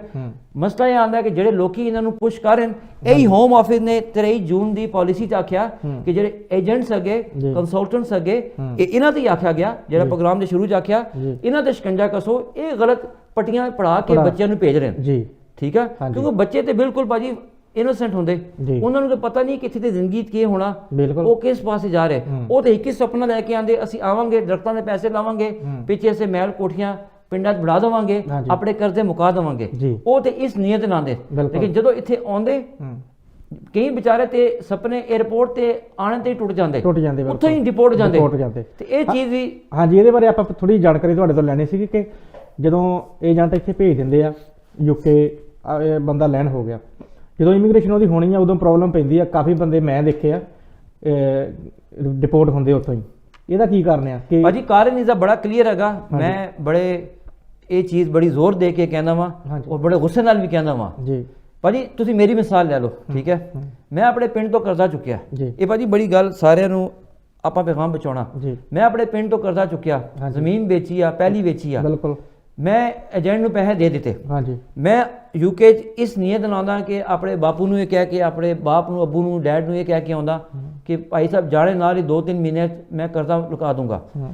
ਇਮੇਜਿਨ ਕਰੋ ਭਾਜੀ ਮੇਰੀ ਫੀਲਿੰਗ, ਮੈਂ ਆਪਣੀ ਮਿਸਾਲ ਦੇ ਰਿਹਾ। ਬਿਲਕੁਲ। ਮੈਂ ਰਿਪੋਰਟ ਤੇ ਆਵਾਂ, ਇਸ ਤੋਂ ਪਹਿਲੇ ਕਿ ਮੈਂ ਇੰਗਲੈਂਡ 'ਚ ਵੜਾਂ, ਮੇਰੇ ਇਮੀਗ੍ਰੇਸ਼ਨ ਅਫਸਰ ਨਾਲ ਵੜਨ ਹੀ ਨਾ ਦੇਵੇ, ਉੱਥੋਂ ਮੈਂ ਡਿਪੋਰਟ ਕਰ ਦੇਵੇ, ਜੀ। ਮੇਰੇ ਪਿਓ ਤੇ ਕੀ ਅਸਰ ਪਏਗਾ, ਬਿਲਕੁਲ। ਮੇਰੇ ਘਰ ਤੇ ਕੀ ਅਸਰ ਪਏਗਾ, ਹਾਂਜੀ। ਮੇਰੀ ਬਦਨਾਮੀ ਕਿਤਨੀ ਹੋਏਗੀ, ਬਿਲकुल। ਮੇਰੇ ਤੇ ਖੁਦ ਕਿਤਨਾ ਅਸਰ ਪਏਗਾ। ਏਜੰਟਾਂ ਨੂੰ ਮੈਂ ਹੱਥ ਬੰਨ ਕੇ ਰਿਕੁਐਸਟ ਕਰਨਾ, ਜੀ। ਇਹ ਜ਼ੁਲਮ ਨਾ ਕਰੋ, ਝੂਠੇ ਕਾਗਜ਼ ਨਾ ਲਾਓ। ਠੀਕ ਹੈ ਜੀ। ਹਾਂਜੀ, ਆਪਾਂ ਕਾਲ ਲੈ ਲਈਏ ਮਾੜੀ। ਹਾਂਜੀ ਹਾਂਜੀ ਸਤਿ ਸ਼੍ਰੀ ਅਕਾਲ ਜੀ। ਹੈਲੋ। ਹਾਂਜੀ ਹਾਂਜੀ ਸਤਿ ਸ਼੍ਰੀ ਅਕਾਲ ਵੀਰ ਜੀ। ਸਤਿ ਸ਼੍ਰੀ ਅਕਾਲ ਜੀ, ਗੱਲ ਕਰਾਂ ਮੈਂ? ਜੀ ਜੀ ਭਾਜੀ ਕਰੋ ਗੱਲ। ਹਾਂਜੀ ਅੱਛਾ ਵਕੀਲ ਸਾਹਿਬ ਜੀ, ਸਤਿ ਸ਼੍ਰੀ ਅਕਾਲ। ਸਤਿ ਸ਼੍ਰੀ ਅਕਾਲ ਭਾਜੀ। ਹੈਲੋ, ਸਤਿ ਸ਼੍ਰੀ ਅਕਾਲ ਜੀ। ਜੀ ਜੀ ਸੁਣਿਆ ਸਰ, ਸਤਿ ਸ਼੍ਰੀ ਅਕਾਲ। ਅੱਛਾ ਮੈਂ ਪੁੱਛਣਾ ਚਾਹੁੰਦਾ ਸੀ। ਹੈਲੋ ਜੀ ਹਾਂਜੀ ਜੀ ਹਾਂਜੀ ਸੁਣਿਆ ਪੁੱਛੋ, ਸੁਣਿਆ ਕਰੋ ਗੱਲ। ਗੱਲ। ਅੱਛਾ ਠੀਕ ਆ। ਅਸੀਂ ਨਾ ਪਹਿਲੇ ਇੱਕ ਮੈਡੀਕਲ ਬੇਸ ਤੇ ਕੇਸ ਲਾਇਆ ਸੀ। ਜੀ ਜੀ ਜੀ ਕਰੋ ਗੱਲ, ਕਰਦੇ ਜਾਓ। ਅੱਛਾ ਠੀਕ ਆ, ਮੈਡੀਕਲ ਬੇਸ ਤੇ ਕੇਸ ਲਾਇਆ ਸੀ ਤੇ ਉਹ ਸਾਡੇ ਨਾ ਪਹਿਲੇ ਫੀਸ ਮਾਫ ਲਈ ਕੀਤਾ ਤੇ ਉਹ ਸਾਡੀ ਫੀਸ ਮਾਫ ਹੋ ਗਈ। ਦੁਬਾਰਾ ਵੀਜ਼ਾ ਅਪਲਾਈ ਕੀਤਾ ਤੇ 1.5 ਸਾਲ ਹੋ ਗਿਆ ਹੈ, ਕੋਈ ਦਾ ਜਵਾਬ ਨਹੀਂ ਆਇਆ ਕਿ ਇਹ ਐਪਲੀਕੇਸ਼ਨ ਕੈਂਸਲ ਹੋ ਜਾਂਦੀ ਆ ਜਾਂ ਪੈਂਡਿੰਗ ਪਈ ਹੋਈ ਸਾਡੀ। ਠੀਕ ਹੈ ਭਾਜੀ, ਥੈਂਕ ਯੂ ਭਾਜੀ। ਅਗਰ ਤੁਹਾਡੀ ਫੀਸ ਮਾਫ ਹੋ ਗਈ, ਬੜੀ ਚੰਗੀ ਗੱਲ ਆ। ਐਪਲੀਕੇਸ਼ਨ ਕੈਂਸਲ ਨਹੀਂ ਹੁੰਦੀ। ਅੱਜ ਕੱਲ੍ਹ ਜੋ ਇਸ ਤਰ੍ਹਾਂ ਦੀ ਐਪਲੀਕੇਸ਼ਨ ਜਿਸ ਵਿੱਚ ਆਪਾਂ ਫੀ ਮਾਫ ਦੀ ਅਰਦਾਸ ਕਰਦੇ ਹਾਂ, ਉਸੇ ਥੋੜਾ ਟਾਈਮ ਲੱਗ ਜਾਂਦਾ ਤੇ ਉਸੇ ਡਰਨ ਦੀ ਕੋਈ ਲੋੜ ਨਹੀਂ ਆ। ਅਗਰ ਇਹ ਪਹਿਲੀ ਦਫਾ ਲਾਇਆ ਜਾਂ ਦੂਜੀ ਐਕਸਟੈਂਸ਼ਨ ਹੈਗੀ ਆ? ਅੱਛਾ ਚਲੋ, ਫੋਨ ਛੱਡ ਕੱਢ ਗਈ। ਜਿਨ੍ਹਾਂ ਦੇ ਟਾਈਮ ਲੱਗ ਰਿਹਾ ਉਸੇ ਡਰਨ ਦੀ ਕੋਈ ਲੋੜ ਨਹੀਂ ਆ। ਉਹ ਸਮ ਟਾਈਮ ਉਹ ਕੰਪਲੀਕੇਟਿਡ ਕੇਸਿਸ ਹੁੰਦੇ ਜਾਂ ਤੁਸੀਂ ਫੀਸ ਮਾਫ ਦੀ ਦਰਖਾਸਤ ਪਾਈ ਹੁੰਦੀ, ਇਸ ਪਾਸੇ ਟਾਈਮ ਜ਼ਿਆਦਾ ਲੱਗਦਾ ਤੇ ਡਰਨ ਦੀ ਕੋਈ ਲੋੜ ਨਹੀਂ ਹੈ ਉਸ ਵਿੱਚ। ਠੀਕ ਹੈ। ਅਗਰ ਤੁਹਾਡੀ ਉਹੀ ਬਿਮਾਰੀ ਹੈਗੀ ਆ ਜਿਸ ਟਾਈਮ ਐਪਲੀਕੇਸ਼ਨ ਲਾਈ ਸੀ, ਉਹ ਚੱਲ ਰਹੀ ਬਿਮਾਰੀ, ਅਗਰ ਡਾਕਟਰ ਕਨਫਰਮ ਕਰ ਦੇਵੇ ਤੇ ਵੀਜ਼ਾ ਮਿਲ ਜਾਊਗਾ। ਜੀ ਬਿਲਕੁਲ। ਠੀਕ ਹੈ ਭਾਜੀ। ਹਾਂਜੀ, ਦਰਸ਼ਕਾਂ ਨੂੰ ਦੱਸਣਾ ਚਾਹੁੰਦੇ ਆ ਕਿ ਜਦੋਂ ਤੁਸੀਂ ਆਪਣਾ ਸਵਾਲ ਕਰਦੇ ਹੁੰਦੇ ਆ ਕਿ ਕੰਟੀਨਿਊ ਆਪਣਾ ਸਵਾਲ ਜਿਹੜਾ ਤੁਸੀਂ ਰੱਖ ਦਿਆ ਕਰੋ। ਸਮ ਟਾਈਮ ਜੇ ਕਾਲ ਕੱਟ ਵੀ ਜਾਵੇ ਤਾਂ ਵਕੀਲ ਸਾਹਿਬ ਜਿਹੜੇ ਆਪਣਾ ਜਿਹੜਾ ਸਵਾਲ ਹੈ, ਸਵਾਲ ਦਾ ਜਵਾਬ ਹੈ ਤੁਹਾਨੂੰ ਦੇ ਸਕਣ। ਸੋ ਬਿਲਕੁਲ ਜੀ, ਹੁਣ ਜਵੇਰ ਸਾਹਿਬ ਉੱਥੇ ਆਪਾਂ ਆ ਜਾਂਦੇ ਹਾਂ। ਭਾਜੀ ਇਹ ਮੈਂ ਗੱਲ ਨਾ ਬੜੇ ਦੁਖੀ ਦਿਲ ਨਾਲ ਕਹਿੰਦਾ, ਕਿਉਂਕਿ ਸਟੂਡੈਂਟ ਦੀ ਜੇ ਮੈਂ ਹਾਲਤ ਦੇਖ ਰਿਹਾ ਨਾ, ਹਾਂਜੀ ਯਕੀਨ ਕਰੋ ਇਹ ਮੈਂ ਐਜ਼ ਆ ਵਕੀਲ ਨਹੀਂ ਗੱਲ ਕਰ ਰਿਹਾ ਜੀ ਮੈਂ ਉਹਨਾਂ ਦੀ ਥਾਂ ਤੇ ਆਪਣੇ ਆਪ ਨੂੰ ਰੱਖ ਕੇ ਸੋਚ ਰਿਹਾ ਜੀ ਕਿ ਮੈਂ ਅਗਰ ਪੰਜਾਬ ਵਿੱਚ ਹੁੰਦਾ, ਮੇਰੇ ਬਾਪ ਨੇ ਕਰਜ਼ਾ ਚੁੱਕਿਆ ਹੁੰਦਾ ਹਾਂਜੀ ਔਰ ਮਨ ਇਸ ਤਰ੍ਹਾਂ 에ਅਰਪੋਰਟ ਤੋਂ ਵਾਪਸ ਉसी ਲਗੇ ਪੈਰ ਭੇਜਤਾ ਜਾਂਦਾ, ਜੀ ਮੇਰੀ ਪਰਿਵਾਰ ਤੇ ਕੀ ਬੀਤੇਗੀ। ਜੀ ਠੀਕ ਹੈ, ਜੀ ਇਸ ਚੀਜ਼ ਦਾ ਜਿਹੜਾ ਜਵਾਬ ਹੈਗਾ ਨਾ ਸਾਨੂੰ ਆਪਣੇ ਗਰੀਬਾਨ ਵਿੱਚ ਆਪਣੇ ਅੰਦਰ ਝਾਂਕ ਕੇ ਦੇਖਣਾ ਪਏਗਾ। At the end of the day ਭਾਜੀ ਤੁਸੀਂ ਅਸੀਂ ਇਨਸਾਨ ਆ, ਜੀ ਸਾਡੇ ਵੀ ਬੜੇ ਪ੍ਰਾਹੁਣੇ ਪਿੱਛੋਂ ਇੱਥੇ ਆਉਂਦੇ ਨੇ। ਠੀਕ ਹੈ, ਤੇ ਇਹ ਚੀਜ਼ ਯਕੀਨ ਕਰੋ ਹੁਣ ਮੈਂ ਹਮੇਸ਼ਾ ਐਜ਼ ਅ ਸਲਿਸਟਰ ਮੈਂ ਹਮੇਸ਼ਾ ਹੀ ਕਹਿੰਦਾ ਬੱਚਿਆਂ ਨੂੰ ਕਿ ਜਦੋਂ ਤੁਸੀਂ ਇੰਡੀਆ ਪਾਕਿਸਤਾਨ ਤੋਂ ਆਉਂਦੇ ਹੋ ਨਾ, ਕਿਉਂਕਿ ਜ਼ਿਆਦਾਤਰ ਅਸੀਂ ਇਹਦੀ ਆਪਣੇ ਦੇਸ਼ਾਂ ਦੇ ਬੰਦਿਆਂ ਨੂੰ ਡੀਲ ਕਰਦੇ ਹਾਂ, ਤੇ ਜਿਹੜਾ ਤੁਹਾਡੀ ਵੀਜ਼ਾ ਪਲੈਨਿੰਗ ਕਰਦਾ ਨਾ, ਜੀ ਰੱਬ ਦਾ ਵਾਸਤਾ ਹੈ ਉਹ ਬੰਦਾ ਸਹੀ ਢੂੰਡੋ। ਜੀ ਉਹਨੇ ਤੁਹਾਡੀ ਜ਼ਿੰਦਗੀ ਬਣਾਉਣੀ ਵੀ ਹੈਗੀ ਆ, ਉਹਨੇ ਤੁਹਾਡੀ ਜ਼ਿੰਦਗੀ ਵਿਗਾੜਨੀ ਵੀ ਹੈਗੀ ਆ। ਜੀ ਉਹ ਅਗਰ ਬੰਦਾ ਸਹੀ ਤੁਹਾਨੂੰ ਮਿਲ ਗਿਆ ਤਾਂ ਸਮਝ ਲਓ ਸਾਰੀ ਜ਼ਿੰਦਗੀ ਉਹਦੇ ਪੈਰਾਂ ਨੂੰ ਹੱਥ ਲਾਇਓ, ਕਿਉਂਕਿ ਉਹਨੇ ਤੁਹਾਡਾ ਜੀਵਨ ਸਵਾਰ ਦੇਣਾ। ਅਗਰ ਉਸ ਬੰਦੇ ਨੇ ਤੁਹਾਡੇ ਝੂਠੇ ਮੁੱਠੇ ਕਾਗਜ਼ ਲਾ ਕੇ ਤੁਹਾਨੂੰ 10 ਸਾਲ ਦਾ ਬੈਨ ਲਵਾ ਦਿੱਤਾ ਤੇ ਉਸਨੇ ਤੁਹਾਡੀ ਜ਼ਿੰਦਗੀ ਤੁਹਾਡੇ ਪਰਿਵਾਰ ਦਾ ਕਤਲ ਕਰ ਦਿੱਤਾ, ਤੇ ਉਹ ਬੰਦਾ ਬੜਾ ਸਹੀ ਹੋਣਾ ਜ਼ਰੂਰੀ ਹੈਗਾ। ਤੇ ਸਹੀ ਬੰਦੇ ਢੂੰਡੋ, ਇਹ ਨਹੀਂ ਕਿ ਮੈਂ ਹੀ ਸਹੀ ਹੈਗਾ, ਕਿਉਂਕਿ ਮੈਂ ਗੱਲ ਕਹਿ ਰਿਹਾ ਬੜੇ ਚੰਗੇ ਸਾਡੇ ਕੋਲ ਵੀ ਚੰਗੇ ਬੰਦੇ ਅੱਗੇ, ਲੇਕਿਨ ਬੰਦੇ ਦਾ ਇੰਤਖਾਬ ਸਹੀ ਕਰੋ। ਹਾਂਜੀ ਕਾਲ ਆ ਰਹੀ ਹੈ। ਹਾਂਜੀ ਸਤਿ ਸ਼੍ਰੀ ਅਕਾਲ ਜੀ। ਹੈਲੋ ਹਾਂਜੀ ਸਤਿ ਸ਼੍ਰੀ ਅਕਾਲ ਜੀ। ਸਤਿ ਸ਼੍ਰੀ ਅਕਾਲ ਜੀ। ਸਤਿ ਸ਼੍ਰੀ ਅਕਾਲ ਜੀ। ਭਾਈ ਮੈਂ ਹੁਣੇ ਟੈਲੀਫੋਨ ਕੀਤਾ ਸੀ, ਤੁਹਾਨੂੰ ਕਾਲ ਡ੍ਰੌਪ ਹੋ ਗਈ ਸੀਗੀ। ਹਾਂਜੀ ਜਿਹੜਾ ਮੈਂ ਕਿਹਾ ਸੀਗਾ ਵੀ ਮੁੰਡੇ ਨੇ BSc ਕੀਤੀ ਹੈ ਨਰਸਿੰਗ ਵਿੱਚ, ਤਾਂ ਉਹ ਮਤਲਬ ਇੱਥੇ ਆਉਣੇ ਚਾਹੁੰਦੇ ਆ ਜੀ। ਤੇ ਵਕੀਲ ਹੋਣੀ ਦੱਸਿਆ ਸੀਗਾ ਕਹਿੰਦੇ ਸਪਾਂਸਰ ਕਰੇ ਕੋਈ ਜਣਾ ਤਾਂ ਫੇਰ ਠੀਕ ਆ, ਲੇਕਿਨ ਜਿਹੜੀਆਂ NHS ਦੀਆਂ ਜੋਬਾਂ ਆ ਉਹਨਾਂ ਵਾਸਤੇ ਨਹੀਂ ਇੱਦਾਂ ਹੀ ਹੁੰਦਾ ਵਾ। ਹਾਂਜੀ ਭਾਜੀ ਬੜਾ ਅੱਛਾ ਸਵਾਲ ਕੀਤਾ ਭਾਜੀ। NHS ਵਾਲੇ ਸਮ ਟਾਈਮ ਆਪਣੇ ਜਿਹੜੇ ਇਹਨਾਂ ਦੇ ਹੁੰਦੇ ਨੇ ਰਿਕਰੂਟਮੈਂਟ ਟੀਮਾਂ, ਉਹ ਉਸਦੇ ਥਰੂ ਡਾਇਰੈਕਟ ਵੀ ਭਰਤੀ ਕਰਦੇ ਜਿਨ੍ਹਾਂ ਕੋਲ ਚੰਗੀ ਵੱਡੀ ਕੁਆਲੀਫਿਕੇਸ਼ਨ ਲੱਗੀ ਆ, ਉਸ ਵਿੱਚ ਪੈਸਾ ਤੇਲਾ ਵੀ ਤੁਹਾਨੂੰ ਕੋਈ ਖਾਸ ਨਹੀਂ ਲੱਗਦਾ। ਲੇਕਿਨ ਮਸਲਾ ਵੇ ਕਿ NHS ਦੇ ਉਸ ਲੈਵਲ ਤੇ ਪਹੁੰਚਣੇ ਵਾਸਤੇ ਇਤਨਾ ਆਸਾਨ ਨਹੀਂ ਹੁੰਦਾ। ਠੀਕ ਹੈ, ਤੇ ਇਸ ਵਾਸਤੇ NHS ਤੋਂ ਹਟ ਕੇ ਜਿਹੜੇ ਪ੍ਰਾਈਵੇਟ ਸੈਕਟਰ ਵਿੱਚ ਅੱਗੇ ਕੇਅਰ ਹੋਮ ਹੋ ਗਏ, ਕੇਅਰ ਏਜੰਸੀਆਂ ਹੋ ਗਈਆਂ, ਉਹ ਸਮ ਟਾਈਮ ਪੈਸੇ ਲੈ ਦੁਆ ਕੇ ਜੋ ਵੀ ਅੱਜ ਕੱਲ੍ਹ ਚੱਲ ਰਿਹਾ ਪਤਾ ਹੀ ਹੋਵੇਗਾ ਤੁਹਾਨੂੰ, ਉਹ ਫਿਰ ਪਰਮਿਟ ਦੇ ਦਿੰਦੇ। ਤੇ ਇੱਕ ਉਹ ਵੀ ਤਰੀਕਾ ਹੈਗਾ, ਅਗਰ ਡਾਇਰੈਕਟ ਤੁਸੀਂ NHS 'ਤੇ ਅਪਲਾਈ ਕਰਨਾ ਚਾਹੋ ਤੇ NHS ਦੀ ਵੈਬਸਾਈਟ ਤੇ ਜਾ ਕੇ ਡਾਇਰੈਕਟ ਵੀ ਮੁੰਡਾ ਅਪਲਾਈ ਕਰ ਸਕਦਾ, ਕੋਈ ਉਸ 'ਤੇ ਪਾਬੰਦੀ ਨਹੀਂ ਹੈਗੀ ਆ, ਤੁਸੀਂ ਕਰ ਸਕਦੇ ਹੋ, ਮੁੰਡਾ ਤੁਹਾਨੂੰ ਬਿਲਕੁਲ ਕਰ ਸਕਦਾ ਉੱਥੇ। ਨਹੀਂ ਉਹਨੇ ਸਹੀ ਮਤਲਬ BSc ਕੀਤੀ ਹੈ ਨਰਸਿੰਗ ਵਿੱਚ ਭਾਜੀ ਉਹ ਗੱਲ ਤੁਹਾਨੂੰ ਠੀਕ ਹੈ, ਉਹ ਤੁਹਾਨੂੰ NHS ਦੀ ਵੈਬਸਾਈਟ ਤੇ ਜਾ ਕੇ ਜੌਬ ਢੂੰਢਣੀ ਪਊਗੀ। ਠੀਕ ਆ, ਕਿਉਂਕਿ ਲਾਜ਼ਮੀ ਨਹੀਂ ਕਿ ਇੰਡੀਆ ਦੀ BSc ਨਰਸਿੰਗ UK ਦੀ NHS ਦੇ ਬਰਾਬਰ ਡਿਗਰੀ ਹੋਵੇ। ਠੀਕ ਆ, ਤੇ ਉਹ ਉਹਨਾਂ ਨੇ ਖਾਲੀ BSc ਨਰਸਿੰਗ ਕਰਨ ਨਾਲ ਸਟ੍ਰੇਟ ਅਵੇ NHS ਵਰਕ ਪਰਮਿਟ ਨਹੀਂ ਦਿੰਦੀ, ਉਹਨਾਂ ਦੀ ਆਪਣੀ ਸ਼ਰਤਾਂ ਹੁੰਦੀਆਂ ਵੀਜ਼ੇ ਦੀਆਂ, ਐਕਸਪੀਰੀਅੰਸ ਦੀਆਂ, ਉਹ ਪੂਰੀਆਂ ਕਰਨੀਆਂ ਪੈਂਦੀਆਂ। ਠੀਕ ਹੈ ਭਾਜੀ, ਥੈਂਕ ਯੂ ਜੀ। ਓਕੇ ਜੀ। ਤੇ ਭਾਜੀ ਇਸ ਤਰ੍ਹਾਂ ਚਲੋ ਗੱਲ ਸਾਡੀ ਚੱਲ ਰਹੀ ਸੀ ਇਸ ਮੁੱਦੇ ਤੇ ਕਿ ਜਿਹੜੇ ਕੰਸਲਟੈਂਟ ਏਜੰਟਸ ਹੁੰਦੇ, ਕਿਉਂਕਿ ਹੁਣ ਮੈਂ ਵੀ ਇੰਡੀਆ ਜਾ ਰਿਹਾ, ਪਾਕਿਸਤਾਨ ਜਾ ਰਿਹਾ, ਮੈਂ ਇਸ ਤੇ ਬੜੀ ਰਿਸਰਚ ਕੀਤੀ ਆ। ਠੀਕ ਆ, ਚੰਗੇ ਚੰਗੇ ਵੀ ਅੱਗੇ, ਮਾੜੇ ਮਾੜੇ ਵੀ ਬਹੁਤ ਅੱਗੇ, ਕਿਉਂਕਿ ਇੰਡੀਆ ਜਿਸ ਟਾਈਮ ਇਹ ਕੰਮ ਬਹੁਤ ਜ਼ੋਰਾਂ ਸ਼ੋਰਾਂ ਤੇ ਚੱਲ ਰਿਹਾ, ਸੇਮ ਇਨ ਪਾਕਿਸਤਾਨ ਉੱਥੇ ਵੀ ਬੜਾ ਜ਼ੋਰਾਂ ਸ਼ੋਰਾਂ ਚੱਲ ਰਿਹਾ। ਹਰ ਬੰਦਾ UK 'ਚ ਆਉਣਾ ਚਾਹੁੰਦਾ, ਕੈਨੇਡਾ ਜਾਣਾ ਚਾਹੁੰਦਾ, ਆਸਟ੍ਰੇਲੀਆ ਜਿੱਥੇ ਵੀ ਜਾਣਾ ਚਾਹੁੰਦਾ, ਕਿਉਂਕਿ ਅਸੀਂ UK 'ਚ ਬੈਠੇ ਹਾਂ ਤੇ ਅਸੀਂ UK ਦੀ ਜ਼ਿਆਦਾ ਗੱਲ ਕਰਨੀ ਆ। ਇੱਥੇ ਆਉਣੇ ਵਾਸਤੇ ਵੀਜ਼ਾ लगना पिछले 2 साल स्टूडेंट वीज़ा हाथ दर्ज ज़्यादा लगा, पूरे जहाज भर के इतने आए, लेकिन इतने आके स्टूडेंट फस गया एक टनल के अंदर, क्योंकि अगे बाहर निकलने का रास्ता नहीं सी। बिल्कुल स्टडी उन्होंने को कंप्लीट नहीं हुई, क्योंकि वो इस नीयत नाल आए नहीं सन कि उन्हें स्टडी कंप्लीट करनी, या वो इस नीयत नाल आए नहीं सन कि असं यूनिवर्सिटी दी फीसां भरनियां। वो तो पहले दिन तो इस नीयत नाल आए सन कि असं आने नाल ही पैसे कमाने, यूनिवर्सिटी का दरवाज़ा नहीं तकना और पैसे पीछे कर्जे लाने, या इतने आके विआह वूह करके या परमट लैके पक्के हो जावांगे। तो सारी गल है जो इतना ज़्यादा स्टूडेंट आ गया 2 साल बंदे इतों डिपोर्ट हो ही नहीं कोविड के कारण करके। ठीक है, उत्थे इलीगल बंदे की क्रॉसिंग भी होगी, तो UK हुकूमत के होम ऑफिस से हस्पतालों से स्कूलों से घरों से जॉबां से हर जगह पर प्रैशर पै गया। तो सारी गल उन्होंने फिर बंदे जिस तादाद की जहाज भर के आए हुण जहाज भर के वापस ही जावांगे, और छोटी छोटी गलतियां ते तो सानू कवनगे breach of immigration rules, immigration rule की ब्रीच की है, चक के बाहर मारो उन्होंने, जो कि हो भी रहा आजकल। ठीक है, इमीग्रेशन वाले जो काम से छापा मारते ना, ਉਹ ਧੱਕਾ ਦੇ ਕੇ ਤੁਹਾਨੂੰ ਦੇ ਮੂੰਹ ਚੋਂ ਕਢਵਾ ਲੈਂਦੇ ਕਿ ਤੁਸੀਂ ਫੁੱਲ ਟਾਈਮ ਕੰਮ ਕਰ ਰਹੇ ਹੋ, ਕਿਉਂਕਿ ਚੋਰ ਦੇ ਦਿਲ ਵੈਸੇ ਹੀ ਡਰ ਹੁੰਦਾ, ਔਰ ਬੱਚੇ ਜ਼ਿਆਦਾ ਕਰਦੇ ਵੀ ਆਪਣੇ, ਠੀਕ ਹੈ, ਕਿਉਂਕਿ ਉਹਨਾਂ ਨੇ ਆਪਣੇ ਪੈਸੇ ਪੂਰੇ ਕਰਨੇ। ਤੇ ਇਹ ਇੱਕ ਬੜੀ ਉਹਨਾਂ ਨੂੰ ਵੀ ਚੀਜ਼ ਪਤਾ ਹੈ, ਸਾਡੇ ਜੇ ਬੰਦੇ ਉਸ ਅੰਦਰ ਵੀ ਕੰਮ ਕਰਦੇ ਹੋਮ ਆਫਿਸ ਦੀ, ਉਹ ਦੱਸ ਦੇਣ ਕਿ ਸਾਡੇ ਬੱਚੇ ਇੱਥੇ ਪੈਸੇ ਕਮਾ ਕੇ ਫੀਸਾਂ ਵੀ ਭਰਦੇ ਔਰ ਇੱਥੇ ਪੈਸੇ ਕਮਾ ਕੇ ਪਿੱਛੇ ਕਰਜ਼ੇ ਵੀ ਲਾਉਂਦੇ, ਪਤਾ ਹੋਮ ਆਫਿਸ ਦੀ ਗੱਲ ਲੱਗੀ ਆ, ਲੇਕਿਨ ਸਿਰਫ ਅੱਖ ਉੱਤੇ ਪਰਦਾ ਪਾਇਆ ਤਾਂ ਕਿ ਸੱਚਾ ਬਣਨੇ ਵਾਸਤੇ। ਤੇ ਉਹ ਹੁਣ ਚੀਜ਼ਾਂ ਸਾਰੀਆਂ ਇੱਕ ਇੱਕ ਕਰਕੇ ਖੁੱਲ ਰਹੀਆਂ, ਖੁੱਲ ਤੇ ਖੈਰ ਪਹਿਲੇ ਵੀ ਰਹੀਆਂ ਸਨ, ਲੇਕਿਨ ਜਦੋਂ ਇਹਨਾਂ ਨੇ ਲੁੱਕ यूके ਦੀ immigration is more political, UK immigration ਕਾਫੀ ਬਿਊਰੋਕ੍ਰੈਟਿਕ ਇਮੀਗ੍ਰੇਸ਼ਨ ਹੈਗੀ ਆ, ਠੀਕ ਹੈ, ਇਹ ਕੈਨੇਡਾ ਦੀ ਤਰ੍ਹਾਂ ਨਹੀਂ ਹੈਗਾ ਜਿੱਥੇ ਡਿਪੋਰਟ ਕਰਦੇ ਨਹੀਂ, ਬਹੁਤ ਘੱਟ ਕਰਦੇ ਨੇ। ਇੱਥੇ ਜਦੋਂ ਜ਼ਰੂਰਤ ਦੇ ਮੁਤਾਬਿਕ ਜ਼ਰੂਰਤ ਹੁੰਦੀ ਆ ਕਿਸੇ ਨੂੰ ਵੀ ਵਾਰਡ ਦਿੰਦੇ ਨੇ, ਜ਼ਰੂਰਤ ਨਹੀਂ ਹੁੰਦੀ ਤੇ ਪੜ੍ਹੇ ਲਿਖੇ ਬੰਦੇ ਨੂੰ ਚੱਕ ਕੇ ਬਾਹਰ ਮਾਰ ਦਿੰਦੇ। ਇਹ यूके ਦੀ ਇਮੀਗ੍ਰੇਸ਼ਨ ਦਾ ਇਹਦੇ ਵਿੱਚ ਡਿਫੈਕਟ ਵੀ ਪੈਂਦਾ, ਜਿਹੜੇ ਪੜ੍ਹਨ ਆਏ ਆ, ਮੰਨ ਲਓ ਜਿਹੜੇ ਵਧੀਆ ਪੜ੍ਹੇ ਲਿਖੇ ਆ ਜਿਨ੍ਹਾਂ ਨੇ ਗਾਂ ਵਰਕ ਪਰਮਿਟ ਸਵਿਚ ਕੀਤੇ ਜਾਂ ਕੁਛ ਵੀ, ਉਹਨਾਂ ਨੂੰ ਡਿਫੈਕਟ ਪੈਂਦਾ ਇਸ ਗੱਲ ਦਾ?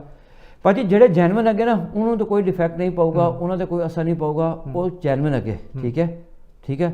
ਸਿਰਫ ਇਹ ਹੋਗਾ ਕਿ ਸਖਤਾਈ ਜ਼ਿਆਦਾ ਹੋ ਜਾਏਗੀ ਔਰ ਸਮ ਟਾਈਮ ਜੈਨੂਇਨ ਬੰਦਾ ਵੀ ਰੂਲ ਦੀ ਅਵੇਅਰਨੈਸ ਨਹੀਂ ਹੁੰਦੀ, ਕਿਉਂਕਿ यूके ਦੇ ਰੂਲ ਨਾ ਇੱਕ ਸੜਕ ਦੇ ਇੱਕ ਉਸ ਡਿੰਗੇ ਮੋੜ ਦੀ ਤਰ੍ਹਾਂ, ਜਲੇਬੀ ਦੀ ਤਰ੍ਹਾਂ ਡਿੰਗੇ ਨੂੰ ਪਤਾ ਹੀ ਨਹੀਂ ਲੱਗਦਾ ਕਿ ਬੰਦਾ ਕੀ ਕਰੇ, ਠੀਕ ਹੈ। ਹਰ ਆਏ ਦਿਨ ਕੋਈ ਨਾ ਕੋਈ ਰੂਲ ਹੀ ਚੇਂਜ ਹੋ ਜਾਂਦਾ, ਠੀਕ ਹੈ।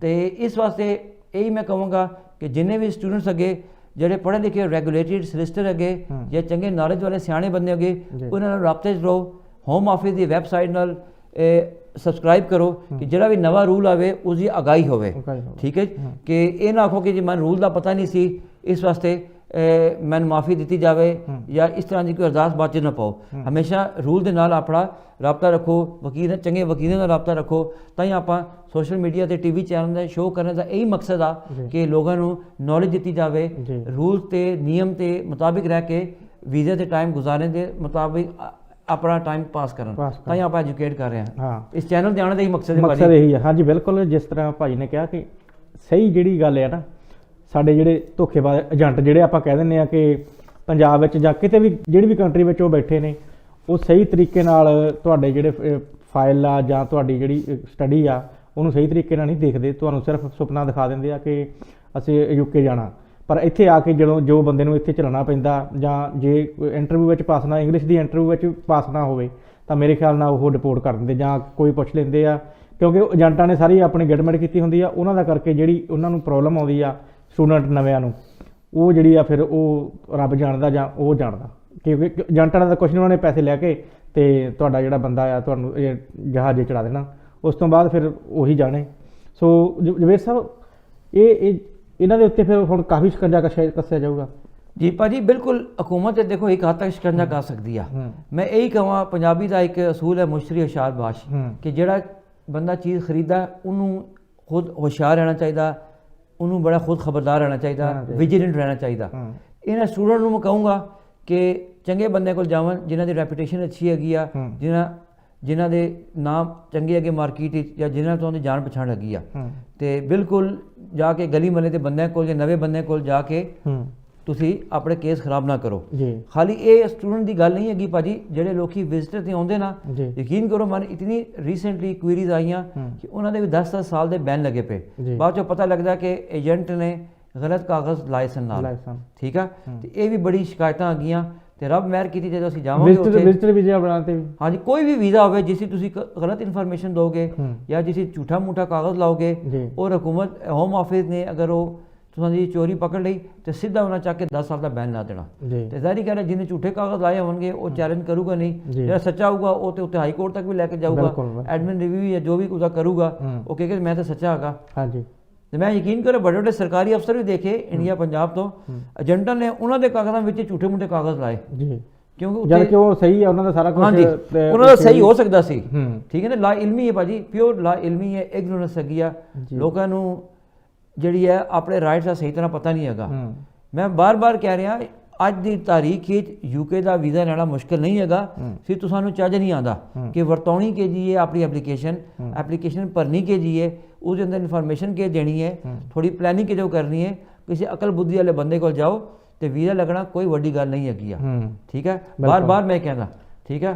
और यकीन करो इमीग्रेशन साड़ी ना भाजी साड़ी लोगों की, मैं अपनी भी गल करदा सी, तुसां सब दी करदा, साड़ी भेड़ चाल होंदी आ।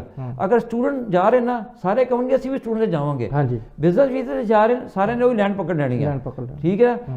तो ਤੁਸੀਂ ਸਟੂਡੈਂਟ ਵੀਜ਼ੇ ਤੋਂ ਹਟ ਕੇ ਵੀ ਵੀਜ਼ੇ ਹੈਗੇ, ਇਨੋਵੇਟਰ ਫਾਊਂਡਰ ਨਵਾਂ ਆਇਆ, ਹਾਂਜੀ ਉਹ ਵੀ ਬੜਾ ਚੰਗਾ ਵੀਜ਼ਾ ਹੈਗਾ। ਹਾਂਜੀ ਗੱਲ ਇਹ ਹੈ, ਦੱਸਣੇ ਵਾਲੇ ਕੋਈ ਨਹੀਂ, ਜੀ। ਸਭ ਕਹਿੰਦੇ ਨੇ ਕਿ ਬਸ ਪੈਸੇ ਦੇ ਕੇ ਉਹਦੇ ਬਾਰੇ ਆਪਾਂ ਲਾਸਟ ਸ਼ੋਅ ਵਿੱਚ ਗੱਲ ਕੀਤੀ ਸੀ ਭਾਜੀ, ਉਸੇ ਲਾਸਟ ਸ਼ੋਅ 'ਚ ਗੱਲ ਕੀਤੀ ਆ, ਲੇਕਿਨ ਗੱਲ ਇਹ ਨਾ ਕਿ ਆਪਣੇ ਲੋਕਾਂ ਨੂੰ ਜੋ ਤੱਕ ਹੱਥ ਪਕੜ ਕੇ ਰਸਤਾ ਨਾ ਦਿਖਾਇਆ ਜਾਵੇ ਨਾ, ਉਹਨਾਂ ਚੱਲਣਾ ਨਹੀਂ। ਇਹ ਸਾਡੇ ਬੰਦਿਆਂ, ਮੇਰੇ ਖਿਆਲ ਨਾਲ ਆਪਾਂ ਉਹਦੇ ਬਾਰੇ ਥੋੜੀ ਜਿਹੀ ਜਾਣਕਾਰੀ ਵੀ ਦੇ ਦਿਓ, ਕਿਉਂਕਿ ਆਪਾਂ ਭਾਜੀ ਲੋਕ ਜਿਹੜਾ ਬੰਦਾ ਵੀ ਹੈ ਜਿਸ ਕੋਲ 4 ਪੈਸੇ ਹੈਗੇ, ਇੰਗਲਿਸ਼ ਥੋੜੀ ਸੋਹਣੀ ਬੋਲ ਲੈਂਦਾ, ਕੋਈ ਦਿਮਾਗ ਹੀ ਥੋੜਾ ਜਿਹਾ ਅਕਲ ਆਈਡੀਆ ਹੈਗਾ, ਇਨੋਵੇਟਰ ਫਾਊਂਡਰ ਤੇ ਵੀ ਜਾ ਸਕਦਾ।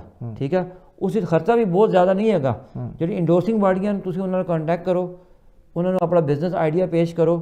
ਠੀਕ ਆ, ਅਗਰ ਉਹਨਾਂ ਨੂੰ ਬਿਜ਼ਨਸ ਆਈਡੀਆ ਪਸੰਦ ਆਉਂਦਾ ਤੇ ਉਹ ਤੁਹਾਨੂੰ ਇੱਕ ਲੈਟਰ ਦੇ ਦੇਣਗੇ। ਉਹ ਲੈਟਰ ਲੈ ਕੇ ਤੁਸੀਂ ਅੰਬੈਸੀ ਦੇ ਥਰੂ ਐਪਲੀਕੇਸ਼ਨ ਕਰੋ ਤੇ ਤੁਸੀਂ 3 ਸਾਲ ਦਾ ਵੀਜ਼ਾ ਲੈ ਸਕਦੇ ਹੋ। ਉਹ ਇਤਨਾ ਪਿਆਰਾ ਵੀਜ਼ਾ ਹੈਗਾ ਕਿ 3 ਸਾਲ ਬਾਅਦ ਤੁਸੀਂ ਪੱਕੇ ਹੋ ਜਾਂਦੇ ਹੋ। ਉਹ ਇਤਨਾ ਪਿਆਰਾ ਵੀਜ਼ਾ ਹੈਗਾ, ਤੁਸੀਂ ਬਿਜ਼ਨਸ ਦੇ ਨਾਲ ਨਾਲ ਫੁੱਲ ਟਾਈਮ ਕੰਮ ਵੀ ਕਰ ਸਕਦੇ ਹੋ। ਉਹ ਇਤਨਾ ਚੰਗਾ ਵੀਜ਼ਾ ਹੈਗਾ ਕਿ ਤੁਹਾਡੀ ਫੈਮਿਲੀ ਪਰਿਵਾਰ ਵੀ ਨਾਲ ਆ ਸਕਦਾ। ਤੁਸੀਂ ਲਾਜ਼ਮੀ ਹੈ ਕਿ ਗਲਤ ਕੰਮ ਵਿੱਚ ਦੀ ਤਰਫ ਵਧਣਾ। ਇਹ ਸਾਰੀਆਂ ਗੱਲਾਂ ਆਪਾਂ ਲੈ ਕੇ ਉੱਥੇ ਦੱਸਾਂਗੇ, ਐਜੂਕੇਟ ਕਰਾਂਗੇ। ਸਾਡੇ ਲੋਕਾਂ ਦੇ ਕੀ ਬੜਾ ਪ੍ਰੋਬਲਮ ਹੈ ਨਾ, ਉਹ ਕਹਿੰਦੇ ਨੇ ਕਿ ਅੱਜ ਕੋਈ ਸਕੀਮ ਲੱਗੀ ਆ ਤੇ ਅੱਜ ਹੀ ਹੋਏ ਕੰਮ, ਸਬਰ ਤੇ ਕਰਨਾ ਹੀ ਨਹੀਂ। ਅਗਰ ਥੋੜਾ ਜਿਹਾ ਤੁਸੀਂ ਸਬਰ ਕਰੋ, ਥੋੜਾ ਜਿਹਾ ਆਪਣਾ ਬਿਜ਼ਨਸ ਪਲਾਨ ਡਿਵੈਲਪ ਕਰੋ, ਜਾਂ ਜੋ ਵੀ ਸਟ੍ਰੈਟਜੀ ਦਿਮਾਗ ਲਾਓ ਤੁਸੀਂ, ਤੇ ਕੋਈ ਵੱਡੀ ਗੱਲ ਨਹੀਂ ਹੈਗੀ ਆ। ਠੀਕ ਹੈ, ਲੁੱਕ ਮੈਂ ਬਾਹਰ ਆ ਕਹਿੰਦਾ ਯੂਕੇ ਦੀ ਇਮੀਗ੍ਰੇਸ਼ਨ ਕਦੀ ਬੰਦ ਹੋ ਨਹੀਂ ਸਕਦੀ, ਕਿਉਂਕਿ ਪਿਛਲੇ 70-80 ਸਾਲਾਂ ਤੋਂ ਵਰਸ਼ਾਂ ਤੋਂ ਇਹ ਕੰਟਰੀ ਇਮੀਗ੍ਰੈਂਟ ਦੀ ਸਟਰੈਂਥ ਹੀ ਚੱਲ ਰਿਹਾ। ਭਲੇ ਸੜਕਾਂ 'ਤੇ ਕੰਮ ਕਰਨਾ ਹੋਵੇ, ਮਕਾਨਾਂ ਬਣਾਉਣੇ ਹੋਣ, ਕਾਰ ਵਾਸ਼ ਕਰਨੇ ਹੋਣ, ਕਾਰਪੈਂਟਰੀ ਦਾ ਕੰਮ ਹੋਵੇ, ਕੰਸਟਰਕਸ਼ਨ ਦਾ ਹੋਵੇ, ਇਹ ਜਿਹੜਾ ਦੇਸ਼ ਹੈਗਾ ਇਹ ਇਮੀਗ੍ਰੈਂਟ ਦੀ ਬੇਸ 'ਤੇ ਹੀ ਚੱਲਦਾ ਹੈਗਾ। ਠੀਕ ਹੈ, ਔਰ ਸਾਡਾ ਇਹ ਫਾਇਦਾ ਹੈਗਾ ਕਿਉਂਕਿ ਇੰਡੀਆ ਇੱਕ ਵੱਡਾ ਦੇਸ਼ ਹੈਗਾ, ਭਾਰਤ ਇੱਕ ਵੱਡਾ ਦੇਸ਼ ਹੈਗਾ। ਉੱਥੋਂ ਜਿਹੜੇ ਯੰਗ ਆਬਾਦੀ ਹੈਗੀ ਆ, ਹਮੇਸ਼ਾ ਯੂਕੇ ਗਵਰਨਮੈਂਟ ਨੂੰ ਹਮੇਸ਼ਾ ਉੱਥੋਂ ਹੀ ਬੰਦੇ ਚਾਹੀਦੇ ਹੁੰਦੇ। ਚਾਈਨਾ ਤੋਂ ਬਾਅਦ ਇੰਡੀਆ ਦਾ ਨਾਂ ਹੈਗਾ। ਇਨਫੈਕਟ ਰੀਸੈਂਟ ਫਿਗਰਸ ਇਹ ਕਹਿੰਦੇ ਕਿ ਐਜੂਕੇਸ਼ਨ ਦੇ ਅੰਦਰ, ਸਟੂਡੈਂਟ ਦੇ ਅੰਦਰ ਇੰਡੀਆ ਵੀ ਉੱਤੇ ਜਾ ਰਿਹਾ ਚਾਈਨਾ ਕੋਲ ਵੀ। ਤੇ ਕਹਿਣ ਦਾ ਮਤਲਬ ਹੈਗਾ ਕਿ ਇੰਡੀਆ ਕੋਲ ਇਤਨੀ ਸਟਰੈਂਥ ਹੈਗੀ ਆ ਆਪਣੇ ਜਿਹੜੇ ਬੱਚੇ ਭੇਜਦੇ ਨੇ, ਉਹਨਾਂ ਦੇ ਪੈਸੇ ਦੀ, ਉਹਨਾਂ ਦੇ ਟੈਲੈਂਟ ਦੀ, ਉਹ ਤੇ ਯੂਕੇ ਨੂੰ ਗੁੱਡਿਆਂ ਦੇ ਬਲ ਤੇ ਲੈ ਕੇ ਆ ਸਕਦਾ ਕਿ ਤੁਸੀਂ ਇਹ ਕਾਨੂੰਨ ਬਣਾਓਗੇ, ਅਸੀਂ ਆਪਣੇ ਬੱਚੇ ਭੇਜਣਾ ਛੋੜ ਦੇਵਾਂਗੇ। ਠੀਕ ਹੈ, ਲੇਕਿਨ ਇਹ ਬਸ ਸਾਡੇ ਲੋਕਾਂ ਨੂੰ ਇਹੀ ਕਿ ਗਲਤ ਤਰੀਕੇ ਨਾਲ ਚੱਲ ਕੇ ਕੁਝ ਨਾ ਕੁਝ ਆਪਣਾ ਨਾਮ ਬਦਨਾਮ ਕਰਨਾ। Same I say for Pakistan as well. ਉੱਥੇ ਵੀ ਜਿਹੜੇ ਬੱਚੇ ਆਉਂਦੇ ਉਹ ਵੀ ਏਜੰਟ ਉਹਨਾਂ ਨੂੰ ਪੁੱਠੀਆਂ ਸਿੱਧੀਆਂ ਪੱਟੀਆਂ ਪੜਾ ਕੇ ਭੇਜਦੇ, ਔਰ ਨਤੀਜਾ ਇੱਥੇ ਆ ਕੇ ਤੁਸੀਂ ਕੋਟੀਆਂ ਦੇ ਬਾਰੇ ਮਜਬੂਰ ਹੋ ਜਾਂਦੇ ਹੋ। ਮੈਂ ਇੱਥੇ ਡਾਕਟਰ ਵੀ ਰੁਲਦੇ ਹੋ ਤੱਕੇ, ਇੰਜੀਨੀਅਰ ਰੁਲਦੇ ਹੋ ਤੱਕੇ, ਵਕੀਲ ਵੀ ਰੁਲਦੇ ਹੋ ਤੱਕੇ, ਵੱਡੇ ਆਈਟੀ ਦੇ ਇੰਜੀਨੀਅਰ ਰੁਲਦੇ ਹੋ ਤੱਕੇ। Honestly I have seen them in a very miserable situation।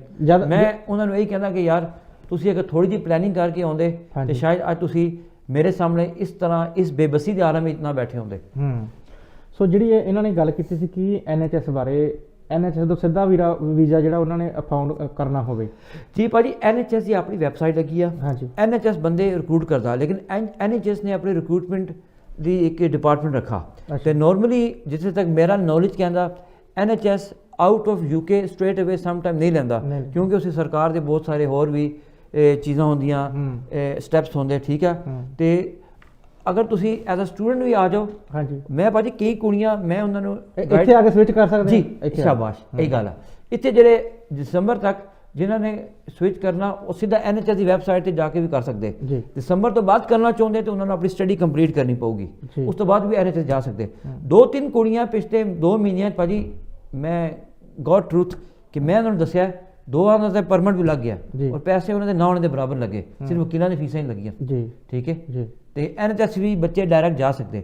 Bhai Sahib the BSc nursing ਦੀ ਗੱਲ ਆਪਾਂ ਸ਼ੁਰੂ ਕਰਦੇ ਹਾਂ ਕਿ ਅਗਰ ਉਹ ਬੱਚਾ ਕਰਨਾ ਚਾਹੂ ਤੇ ਕਰ ਵੀ ਸਕਦਾ, NHS ਵੈਬਸਾਈਟ ਤੇ ਜਾ ਸਕਦਾ। ਜੀ ਬਿਲਕੁਲ। ਯੂਕੇ 'ਚ ਆਸਾਨੀ ਹੋਊਗੀ, ਯੂਕੇ ਬਾਅਦ ਥੋੜੀ ਸਮ ਟਾਈਮ ਦਿੱਕਤ ਹੁੰਦੀ ਹੈ। ਜੇ ਮੇਰੇ ਖਿਆਲ ਨਾਲ ਸਿੱਧਾ ਜਾਣਾ ਹੋਵੇ ਜੀ ਬਿਲਕੁਲ ਜਵੇਰ ਸਾਹਿਬ ਜਿਸ ਤਰ੍ਹਾਂ ਕਹਿੰਦੇ ਨੇ ਕਿ ਜੇ ਤੁਸੀਂ ਯੂਕੇ ਆਉਣਾ, ਜਾਂ ਤੁਸੀਂ ਸਟੱਡੀ ਵੀਜ਼ੇ ਤੇ ਆ ਜਾਓ, ਜਾਂ ਤੁਸੀਂ ਵਰਕ ਪਰਮਿਟ ਤੇ ਆ ਜਾਓ, ਇਸ ਤੋਂ ਬਾਅਦ ਤੁਸੀਂ ਜਿਹੜੇ NHS ਨਾਲ ਤੁਸੀਂ ਜਿਹੜਾ ਇਹ ਕਰ ਸਕਦੇ ਆ। ਮੇਰੇ ਖਿਆਲ ਨਾਲ ਜੇ ਆਪਾਂ ਸਟੇਟ ਵੇ ਨਹੀਂ ਲੈਂਦਾ, ਸੋ ਜਿਨ੍ਹਾਂ ਨੇ ਵੀ ਕੋਈ ਵਧੀਆ ਆਪਣਾ ਨਰਸਿੰਗ ਵਿੱਚ ਪੜ੍ਹਾਈ ਕੀਤੀ ਆ, ਸੋ ਸਟੇਟ ਵੇ ਤੁਸੀਂ ਉਹਨਾਂ ਦੀ ਵੈਬਸਾਈਟ ਤੇ ਦੇਖ ਸਕਦੇ ਹੋ। ਜਵੇਰ ਸਾਹਿਬ, ਆਪਾਂ ਥੋੜੀ ਜਿਹੀ ਜਾਣਕਾਰੀ ਦੇ ਦਈਏ ਆਪਣੇ ਜਿਹੜਾ 9 ਜੂਨ ਤੋਂ 15 ਜੂਨ ਤੱਕ ਤੁਸੀਂ ਚੰਡੀਗੜ੍ਹ ਜਾ ਰਹੇ ਆ ਪੰਜਾਬ 'ਚ, ਉਹਦੇ ਬਾਰੇ ਤੁਸੀਂ ਥੋੜੀ ਜਿਹੀ ਅਪਡੇਟ ਦਿਓ। ਬਿਲਕੁਲ ਭਾਜੀ, ਰੱਬ ਦੀ ਮਿਹਰ ਦੇ ਨਾਲ, ਤੁਸਾਂ ਦੇ ਪਿਆਰ ਦੇ ਨਾਲ, ਪੰਜਾਬੀਆਂ ਦੇ ਮੁਹੱਬਤ ਦੇ ਨਾਲ, ਠੀਕ ਹੈ, ਗੋਲਡਨ ਟੈਂਪਲ ਵਾਲੇ ਦੇ ਪਿਆਰ ਦੇ ਨਾਲ, ਸਭ ਦੀ ਉੱਥੇ ਦੀ ਦੁਆਵਾਂ ਅਸੀਸਾਂ ਦੇ ਨਾਲ, ਤੇ 9 ਜੂਨ ਤੋਂ 15 ਜੂਨ ਤੱਕ ਮੈਂ ਪੰਜਾਬ ਚੰਡੀਗੜ੍ਹ ਹੋਊਂਗਾ। 16 ਤੋਂ ਬਾਅਦ 16 ਤੋਂ 22 ਤੱਕ ਮੈਂ ਪੰਜਾਬ ਪਾਕਿਸਤਾਨ ਔਰ ਉੱਥੇ ਹੋਊਂਗਾ ਜੀ ਠੀਕ ਹੈ।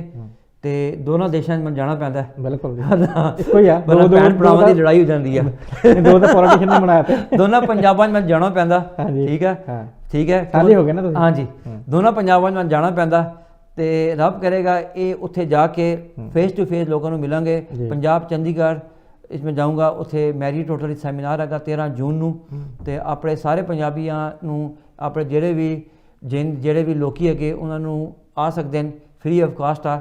ਉੱਥੇ ਪਾਣੀ ਵੀ ਕਿਚਨ ਰੋਟੀ ਉੱਥੇ ਦਾ ਬੰਦੋਬਸਤ ਸ਼ਾਇਦ ਹੋਏਗਾ, ਖਾਣੇ ਪੀਣੇ ਦਾ ਮੈਰੀ ਟੋਟਲ ਵਿੱਚ। ਹਾਂਜੀ ਤੇ ਆਪਾਂ ਨੇ ਫੁੱਲ ਤਿਆਰੀ ਕੀਤੀ ਹੈ ਉੱਥੇ ਆਮਨ ਤਿਆਰੀ ਤੁਸੀਂ ਆਪ ਕੀਤੀ ਹੈ ਸਾਰੀ ਇੱਥੋਂ? ਅਸੀਂ ਕੀਤੀ ਹਾਂਜੀ ਭਾਜੀ, organize ਕੀਤਾ। ਅਸੀਂ ਕੀਤੀ ਹਾਂਜੀ। ਤੇ ਤੁਸੀਂ ਇਕੱਲੇ ਜਾ ਰਹੇ ਇੱਥੋਂ ਕਿ ਹੋਰ ਨਾਲ ਭਾਜੀ ਮੈਂ ਤੁਹਾਡੀ ਤੇ ਮੇਰੇ ਨਾਲ 1-2 ਟੀਮ ਦੇ ਬੰਦੇ ਜਾ ਰਹੇ ਤੇ ਰੱਬ ਮਿਹਰ ਕੀਤੀ ਕਿਉਂਕਿ ਮੈਂ ਪਹਿਲੀ ਦਫਾ ਜਾ ਰਿਹਾ ਤੇ ਜਦੋਂ ਇੱਕ ਦਫਾ ਮੇਰਾ ਸਿਲਸਿਲਾ ਉੱਥੇ ਬਣ ਜਾਊਗਾ ਹਾਂਜੀ। ਤੇ ਫਿਰ ਹਰ 2-3 ਮਹੀਨੇ ਬਾਅਦ ਹੀ ਫਿਰ ਤੁਸੀਂ ਜਾਓ ਸਾਡਾ ਸਫ਼ਰ ਰਹੇਗਾ ਉੱਥੇ ਤੇ ਫਿਰ ਹੋਰ ਉੱਥੇ ਪਿਆਰ ਮੁਹੱਬਤ ਥੋੜਾ ਵਧੇਗਾ, ਜੀ। ਹੋਰ ਅਸੀਂ ਸਰਵਿਸਿਜ਼ ਦੇ ਸਕਦੇ ਹਾਂ ਹੂੰ। ਤੇ ਇਹ ਸਾਡਾ ਭਾਜੀ ਪਲਾਨ ਹੈਗਾ। ਜਸਟ ਤੁਸੀਂ ਇੱਕ ਸੈਮੀਨਾਰ ਕਰਨਾ ਜਾਂ ਤੁਸੀਂ ਕਿੱਥੇ ਤੁਹਾਡਾ ਆਫਿਸ ਹੋਊਗਾ, ਫਿਰ ਉੱਥੇ ਜਿਹੜੇ ਲੋਕ ਆਉਣਗੇ ਭਾਜੀ ਉਹਨਾਂ ਨੂੰ ਆਫਿਸ same- ਜੀ ਅਸੀਂ ਚੰਡੀਗੜ੍ਹ ਦੇਖਿਆ ਪਿਆ ਠੀਕ ਹੈ ਤੇ ਤਿਆਰੀ ਉੱਥੇ ਬਿਲਕੁਲ ਮੁਕੰਮਲ ਆ, ਲੇਕਿਨ ਹੁਣ ਤੇ ਮੈਂ ਜਾ ਰਿਹਾ ਤੇ ਉੱਥੇ ਜਾ ਕੇ ਜਦੋਂ ਉਸ ਤੋਂ ਬਾਅਦ ਫਿਰ ਪ੍ਰੋਪਰ ਉਹੀ ਆਫਿਸ ਰੱਖਾਂਗੇ ਅਸੀਂ ਉੱਥੇ। ਜੀ ਸੋਚ ਕੇ ਸਾਡੀ ਇਹੀ ਹੈਗੀ ਆ ਆਫਿਸ ਹੀ ਹੋਗਾ ਚੰਡੀਗੜ੍ਹ ਸੈਕਟਰ 34 ਚ ਹੈਗਾ ਆਫਿਸ, ਜੀ ਸੈਕਟਰ 34 ਜੀ। ਸੈਕਟਰ 34 ਤੇ ਉੱਥੇ ਆਪਾਂ ਨੇ ਸਾਰਾ ਇਹ ਕਰਨਾ ਤੇ ਉਸ ਤੋਂ ਬਾਅਦ ਫਿਰ ਰੱਬ ਨੇ ਮਿਹਰ ਕੀਤੀ ਜਦੋਂ ਚੀਜ਼ਾਂ ਮੈਂ ਖੁਦ ਜ਼ਮੀਨੀ ਹਕਾਇਕ ਦੇਖਾਂਗਾ ਤੇ ਫਿਰ ਉੱਥੇ ਫਿਰ ਆਪਾਂ ਸ਼ੁਰੂ ਤੇ ਕਰਨਾ ਭਾਜੀ ਦੈਟਸ ਫॉर ਜੀ। ਸ਼ੋਰ ਠੀਕ ਹੈ। ਤੇ ਕਿਉਂਕਿ ਸੋਚ ਸਮਝ ਕੇ ਕਰਨਾ ਹੈ ਕਿਉਂਕਿ ਅਸੀਂ ਚਾਹੁੰਦੇ ਹਾਂ ਕਿ ਜਿਹੜੀ ਦੁਕਾਨ ਲਾਈਏ ਉਹ ਬੰਦ ਨਾ ਹੋਵੇ, ਚਲਦੀ ਰਹੇ ਅੱਗੇ ਜੀ ਕਿਉਂਕਿ it's not a one day decision ji ਕਿ ਫਿਰ ਆਪਾਂ ਨੇ ਅੱਗੇ ਉੱਥੇ ਚਲਾਈ ਰੱਖਣਾ ਸਿਲਸਿਲਾ। ਜੀ ਬਿਲਕੁਲ ਜੀ। ਜਿਸ ਤਰ੍ਹਾਂ ਜਵੇਰ ਸਾਹਿਬ ਨੇ ਦੱਸਿਆ ਕਿ ਜਿਹੜੇ ਜਦੋਂ ਚੰਡੀਗੜ੍ਹ ਤੁਸੀਂ ਚੰਡੀਗੜ੍ਹ ਜਾਣਗੇ ਜਵੇਰ ਸਾਹਿਬ ਤੇ ਆਪਣੀਆਂ ਜਿਹੜੀਆਂ ਕੋਈ ਵੀ ਜਿਹੜੀਆਂ ਤੁਸੀਂ ਆਪਣੀਆਂ ਮੁਸ਼ਕਲਾਂ ਆ ਤੁਸੀਂ ਉੱਥੇ ਜਾ ਕੇ ਵੀ ਮਿਲ ਸਕਦੇ ਇਹਨਾਂ ਨੂੰ, ਪਰ ਇਹਨਾਂ ਦੀ ਜਿਹੜੀ ਜਾਣਕਾਰੀ ਹੈ ਇਹਨਾਂ ਦੇ ਤੁਸੀਂ ਵੈਬਸਾਈਟ ਤੇ ਜਾਂ ਇਹਨਾਂ ਦੇ ਕੋਈ ਸੋਸ਼ਲ ਮੀਡੀਆ ਅਕਾਊਂਟ ਦੇ ਤੋਂ ਤੁਸੀਂ ਲੈ ਸਕਦੇ ਹੋ ਤੇ ਇਹਨਾਂ ਦੇ ਆਫਿਸ ਵੀ ਜਾ ਕੇ ਤੁਸੀਂ ਫੋਨ ਕਰ ਸਕਦੇ ਹੋ ਐਨੀ ਟਾਈਮ। ਤੁਸੀਂ ਇਹਨਾਂ ਕੋਲ ਹੋਰ ਕੋਈ ਜਾਣਕਾਰੀ ਉਹਦੇ ਬਾਰੇ ਲੈਣੀ ਹੈ ਤੇ ਉਹ ਵੀ ਤੁਸੀਂ ਲੈ ਸਕਦੇ ਹੋ ਤੇ ਆਫਿਸ ਦਾ ਨੰਬਰ ਸਾਡੇ ਸਟੂਡੀਓ 'ਚ ਤੁਸੀਂ ਲੈ ਸਕਦੇ ਹੋ, ਸਟੂਡੀਓ ਦਾ ਨੰਬਰ ਸਕਰੀਨ ਤੇ ਲੱਗਾ ਜੀ। ਸੋ ਜਵੇਰ ਸਾਹਿਬ ਜਾਂਦੇ ਜਾਂਦੇ ਆਪਾਂ ਗੱਲ ਇਹ ਕਰਦੇ ਹਾਂ ਕਿ ਜਦੋਂ ਵਰਕ ਪਰਮਿਟ ਤੇ ਕੋਈ ਆਉਂਦਾ ਇੱਥੇ ਕੋਈ ਅਪਲਾਈ ਕਰਦਾ ਵਰਕ ਪਰਮਿਟ, ਜਿਸ ਤਰ੍ਹਾਂ ਆਪਾਂ ਕਹਿੰਦੇ ਆ ਕੋਈ ਵੀ ਵਰਕ ਪਰਮਿਟ, ਉਹਦੇ ਨਾਲ ਕੋਈ ਬੱਚਾ ਹੋਵੇ 7-8 ਸਾਲ ਦਾ, ਉਹ ਤਾਂ ਮੇਰੇ ਖਿਆਲ ਨਾਲ ਹੁਣ ਵਿੱਚ ਸੇਮ ਚੀਜ਼ ਹੀ ਆ ਜਾਣੀ ਨਾ ਜਿਹੜੀ ਆਪਾਂ ਗੱਲ ਭਾਈ ਕੀਤੀ। ਜਿਸ ਹਸਬੈਂਡ ਵਾਈਫ ਕੋਲ ਵਰਕ ਪਰਮਿਟ ਹੈਗਾ ਔਰ ਉਹਨਾਂ ਦਾ ਬੱਚਾ ਹੈਗਾ ਹਾਂਜੀ ਤੇ ਉਹਨਾਂ ਨੂੰ ਜੋ ਹੀ ਹਸਬੈਂਡ ਵਾਈਫ ਪੱਕੇ ਹੋਣਗੇ ਤਾਂ ਬੱਚਾ ਵੀ ਪੱਕਾ ਹੋ ਜਾਊਗਾ। ਨਾਰਮਲੀ ਜਿਹੜੇ ਬੰਦੇ ਵਰਕ ਪਰਮਿਟ 'ਤੇ ਹੁੰਦੇ ਉਹ 5 ਸਾਲਾਂ ਬਾਅਦ ਪੱਕੇ ਹੋ ਜਾਂਦੇ ਠੀਕ ਹੈ। 5 ਸਾਲਾਂ ਬਾਅਦ ਅਗਰ ਸੇਮ ਇੰਪਲੋਇਰ ਨਾਲ ਕੰਮ ਕਰਨ ਜਿਹਨੇ ਵਰਕ ਪਰਮਿਟ ਦਿੱਤਾ, ਅਗਰ ਉਸ ਨਾਲ ਜੁੜ ਕੇ ਕੰਮ ਕਰਨ ਤੇ 5 ਸਾਲਾਂ ਬਾਅਦ ਹਸਬੈਂਡ ਵਾਈਫ ਪੱਕੇ ਹੋ ਜਾਵਣਗੇ। ਜਦ ਮੇਨ ਐਪਲੀਕੈਂਟ ਪੱਕਾ ਹੋਊਗਾ ਤੇ ਜਿਹੜੇ ਡਿਪੈਂਡੈਂਟ ਹੁੰਦੇ ਨਾਲ ਉਹ ਵੀ ਪੱਕੇ ਹੋ ਜਾਂਦੇ ਠੀਕ ਹੈ। ਜਿਹੜੇ ਤੁਸੀਂ 7 ਸਾਲਾਂ ਦੀ ਗੱਲ ਆਖੀਏ ਉਹ ਜਿਹੜੇ ਬੰਦੇ ਕੱਚੇ ਰਹਿ ਥੇ ਠੀਕ ਹੈ ਔਰ ਜਿਨ੍ਹਾਂ ਦਾ ਬੱਚਾ ਇੱਥੇ ਯੂਕੇ 'ਚ ਪੈਦਾ ਹੋਇਆ ਉਹ ਹੁਣ 7 ਸਾਲਾਂ ਦਾ ਕਾਨੂੰਨ ਹੈ। ਸ਼ਾਇਦ ਤੁਸੀਂ ਉਸ ਸੈਂਸ ਦੀ ਗੱਲ ਆਖੀ ਆ। ਤੇ ਜਿਹੜੇ ਬੰਦੇ ਅੱਛਾ ਇਹ ਵੀ ਗੱਲ ਹੈਗੀ ਆ, ਬਹੁਤ ਸਾਰੇ ਸਟੂਡੈਂਟ ਇਹ ਵੀ ਸਵਾਲ ਪੁੱਛਦੇ ਕਿ ਬੱਚੇ ਅਗਰ ਇੱਥੇ ਪੈਦਾ ਹੋ ਜਾਵਣ ਠੀਕ ਆ ਤੇ ਉਹ ਕਦੋਂ ਪੱਕੇ ਹੋਣਗੇ ਤੇ ਬੱਚੇ ਜਿਹੜੇ ਇੱਥੇ ਪੈਦਾ ਹੋਣਗੇ ਉਹ 7 ਸਾਲਾਂ ਬਾਅਦ ਪੱਕੇ ਹੋਣਗੇ ਕਿਉਂਕਿ 5 ਸਾਲਾਂ ਦਾ ਕਾਨੂੰਨ ਆਲਮੋਸਟ ਖਤਮ ਹੋ ਗਿਆ ਜਿਹੜਾ ਸਟੇਟਲੈਸ ਕਾਨੂੰਨ ਸੀ ਠੀਕ ਹੈ। ਹੁਣ ਕੋਈ ਵੀ ਬੱਚਾ ਹੋਵੇ ਕਿਸੇ ਵੀ ਨਾਗਰਿਕ ਕਿਸੇ ਵੀ ਦੇਸ਼ ਦਾ ਹੋਵੇ, ਇੰਡੀਆ ਪਾਕਿਸਤਾਨ ਨਾਈਜੀਰੀਆ ਅਫਰੀਕਾ ਜਿੱਥੇ ਦਾ ਵੀ ਹੋਵੇ, ਉਸ ਬੱਚੇ ਨੇ 7 ਸਾਲ ਗੁਜ਼ਾਰ ਲਿੱਤੇ ਭਲੇ ਮਾਂ ਪਿਓ ਕੋਲ ਵੀਜ਼ਾ ਹੈਗਾ ਜਾਂ ਨਹੀਂ ਹੈਗਾ ਠੀਕ ਹੈ। ਮੈਂ ਫਿਰ ਕਹਿੰਦਾ ਜਿਹੜੇ ਬੱਚੇ ਯੂਕੇ 'ਚ ਪੈਦਾ ਹੁੰਦੇ ਭਲੇ ਮਾਂ ਪਿਓ ਕੋਲ ਵੀਜ਼ਾ ਹੈਗਾ ਜਾਂ ਨਹੀਂ ਹੈਗਾ, 7 ਸਾਲਾਂ ਬਾਅਦ ਉਸ ਬੱਚੇ ਨੂੰ ਇੰਡੈਫੀਨਿਟ ਪੱਕੀ ਮੋਹਰ ਮਿਲਣੀ। ਤੇ ਨਾਲੋਂ ਨਾਲ 2022 ਸਰਕਾਰ ਨੇ ਇੱਕ ਹੋਰ ਵੀ ਬੜਾ ਅੱਛਾ ਕਾਨੂੰਨ ਦੱਸਿਆ ਹੋਮ ਆਫਿਸ ਨੇ, ਜਿਹੜੇ ਬੱਚੇ ਆਪਣੇ ਦੇਸ਼ਾਂ ਤੋਂ ਆਉਂਦੇ ਇੱਥੇ ਪੈਦਾ ਨਹੀਂ ਹੁੰਦੇ ਉਹ ਵੀ ਅਗਰ 60 ਸਾਲ ਪੂਰੇ ਕਰਨ ਤਾਂ ਉਹ ਵੀ ਪੱਕੇ ਹੋ ਸਕਦੇ ਪਰ 18 ਸਾਲ ਤੋਂ ਪਹਿਲਾਂ। ਹਾਂਜੀ 18 ਸਾਲ ਤੋਂ ਪਹਿਲੇ ਜੇ ਕੋਈ ਵੱਡਾ ਬੱਚਾ ਮੰਨ ਲਓ ਜੇ 18 ਸਾਲ ਤੱਕ ਪੂਰੇ ਕਰਦਾ ਹੈ ਹਾਂਜੀ ਫਿਰ ਨਹੀਂ ਬਿਲਕੁਲ ਕਿਉਂਕਿ 18 ਸਾਲ ਤੋਂ ਉੱਤੇ ਬੱਚਾ ਤਾਂ ਨਹੀਂ ਰਹੂਗਾ, ਉਹ ਐਡਲਟ ਹੋ ਜਾਊਗਾ। ਉਹ ਤੇ ਫਿਰ ਐਡਲਟ ਹੋ ਜਾਊਗਾ ਵੱਡਾ ਹੋ ਜਾਊਗਾ, ਉਹ ਫਿਰ ਬੱਚਾ ਨਹੀਂ ਰਹੂਗਾ। ਸਿਰਫ ਇੱਕ ਸੂਰਤ ਹੋ ਸਕਦਾ ਉਹ ਪ੍ਰੂਫ ਕਰੇ ਉਸ ਤੇ ਮਾਂ ਪਿਓ ਤੇ ਪੱਕੇ ਹੋਣ ਜਾਂ ਉਹ ਪ੍ਰੂਫ ਕਰੇ ਕਿ ਉਹ ਹਾਲੇ ਵੀ ਮਾਂ ਪਿਓ ਤੇ ਡਿਪੈਂਡੈਂਟ ਆ। ਚਲੋ ਉਹ ਇੱਕ ਅਲੱਗਾ ਬਹਿਸ ਆ, ਲੇਕਿਨ ਮੋਟਾ ਜਿਹਾ ਕਾਨੂੰਨ ਲੱਗਾ, ਬੇਸਿਕ ਕਾਨੂੰਨ ਲੱਗਾ। ਜਿਸ ਬੱਚੇ ਨੇ ਯੂਕੇ 'ਚ ਪੈਦਾ ਹੋਇਆ ਭਲੇ ਉਹਦੇ ਪੇਰੈਂਟਸ ਕੋਲ ਵੀਜ਼ਾ ਹੈਗਾ ਜਾਂ ਨਹੀਂ ਹੈਗਾ 7 ਸਾਲ ਪੂਰੇ ਕਰੇ। ਔਰ ਜਿਹੜੇ ਬੱਚੇ ਯੂਕੇ 'ਚ ਪੈਦਾ ਨਹੀਂ ਵੀ ਹੋਏ ਉਹ ਵੀ ਅਗਰ ਅਪਰੂਵ ਕਰਨ ਕਿ ਉਹ ਸੋਸਾਇਟੀ 'ਚ ਬੜੀਆਂ ਹੋਰ ਵੀ ਚੀਜ਼ਾਂ ਹੈਗੀਆਂ, ਜਿਸ ਮੇਨ ਚੀਜ਼ ਇਹ ਹੈਗੀ ਆ ਇਸ ਸੋਸਾਇਟੀ ਦਾ ਹਿੱਸਾ ਬਣ ਗਏ, ਉਹਨਾਂ ਦੀ ਦੋਸਤੀ ਯਾਰੀਆਂ ਇੱਥੇ ਪੈ ਗਈਆਂ, ਉਹਨਾਂ ਦੇ ਇੱਥੇ ਮਾਹੌਲ ਵਿੱਚ ਉਹਨਾਂ ਦੀ ਅੱਛੀ ਪਰਵਰਿਸ਼ ਹੋ ਰਹੀ ਆ ਤੇ ਹਕੂਮਤ ਹੋਮ ਆਫਿਸ ਉਹਨਾਂ ਨੂੰ ਵੀਜ਼ਾ ਜਾਂ ਪੱਕੀ ਮੋਹਰ ਦੇ ਸਕਦੀ ਹੈਗੀ ਆ। ਜੀ ਬਿਲਕੁਲ ਜੀ, ਜਿਹੜਾ ਸਟੇਟਲੈਸ ਦਾ ਆਪਾਂ ਸੀਗਾ 5 ਈਅਰ ਦਾ, ਉਹ ਤਾਂ ਮੇਰੇ ਖਿਆਲ ਨਾਲ ਵਕੀਲ ਸਾਹਿਬ ਕਹਿੰਦੇ ਬੰਦ ਹੋ ਗਿਆ, ਆਲਮੋਸਟ ਬੰਦ ਹੋ ਗਿਆ, ਜਾਂ ਵੀਜ਼ਾ ਨਹੀਂ ਦਿੰਦੇ, ਕਾਨੂੰਨ ਉਹੀ ਹੈਗਾ, ਲੇਕਿਨ ਉਸ ਤੇ ਵੀਜ਼ਾ ਨਹੀਂ ਦਿੰਦੇ। ਅਸੀਂ ਕੰਮ ਕਰ ਰਹੇ ਇਸ ਤੇ ਵੀ, ਬੜੇ ਵੱਡੇ ਬੈਰਿਸਟਰਾਂ ਕੋਲੋਂ, ਦਿੱਗਜ ਵਕੀਲਾਂ ਕੋਲ ਵੀ ਸਾਡੀ ਗੱਲਾਂ ਬਾਤਾਂ ਹੋਈਆਂ। ਉਹ ਹੋਮ ਆਫਿਸ, ਮੈਂ ਮੁਕਤਸਰ ਸੌਰੀ ਮੈਂ ਗੱਲ ਕਰ ਰਿਹਾ ਸੁਣੀ ਭਾਜੀ, ਮਾਜ਼ਰਤ ਚਾਹੁੰਦਾ, ਅਗਰ ਅਸੀਂ 5 ਸਾਲ ਦੀ ਬੇਸ ਤੇ ਲਾ ਦਿੰਦੀਆਂ, ਕਿਉਂਕਿ ਉਹ ਪੰਜਾਬੀ ਜ਼ਿਆਦਾ ਜਿਹੜਾ ਕਮਿਊਨਿਟੀ ਲਾਉਂਦੀ ਸੀ ਉਸ ਕੇਸ ਵਿੱਚ, ਅਸੀਂ ਲਾ ਲੈਂਦੇ ਹਾਂ, ਵੀਜ਼ਾ ਨਹੀਂ ਮਿਲਦਾ, ਅਸੀਂ ਕੋਰਟ ਵਿੱਚ ਲੜਾਈ ਲੜਦੇ ਹਾਂ ਕੇਸ, ਜਦੋਂ ਤੱਕ ਕੇਸ ਲੜਾਂਗੇ 2 ਸਾਲ ਵੈਸੇ ਹੀ ਬੀਤ ਜਾਣੇ, ਉਸ ਤੋਂ ਬਾਅਦ ਸਾਡਾ ਵੈਸੇ ਹੀ ਪੱਕੇ ਹੋਣ ਦਾ ਅਧਿਕਾਰ ਬਣ ਜਾਂਦਾ, ਤੇ ਇਸ ਵਾਸਤੇ ਪੈਸੇ ਲਾਣਾ ਉਸ ਤੇ it doesn't make any sense.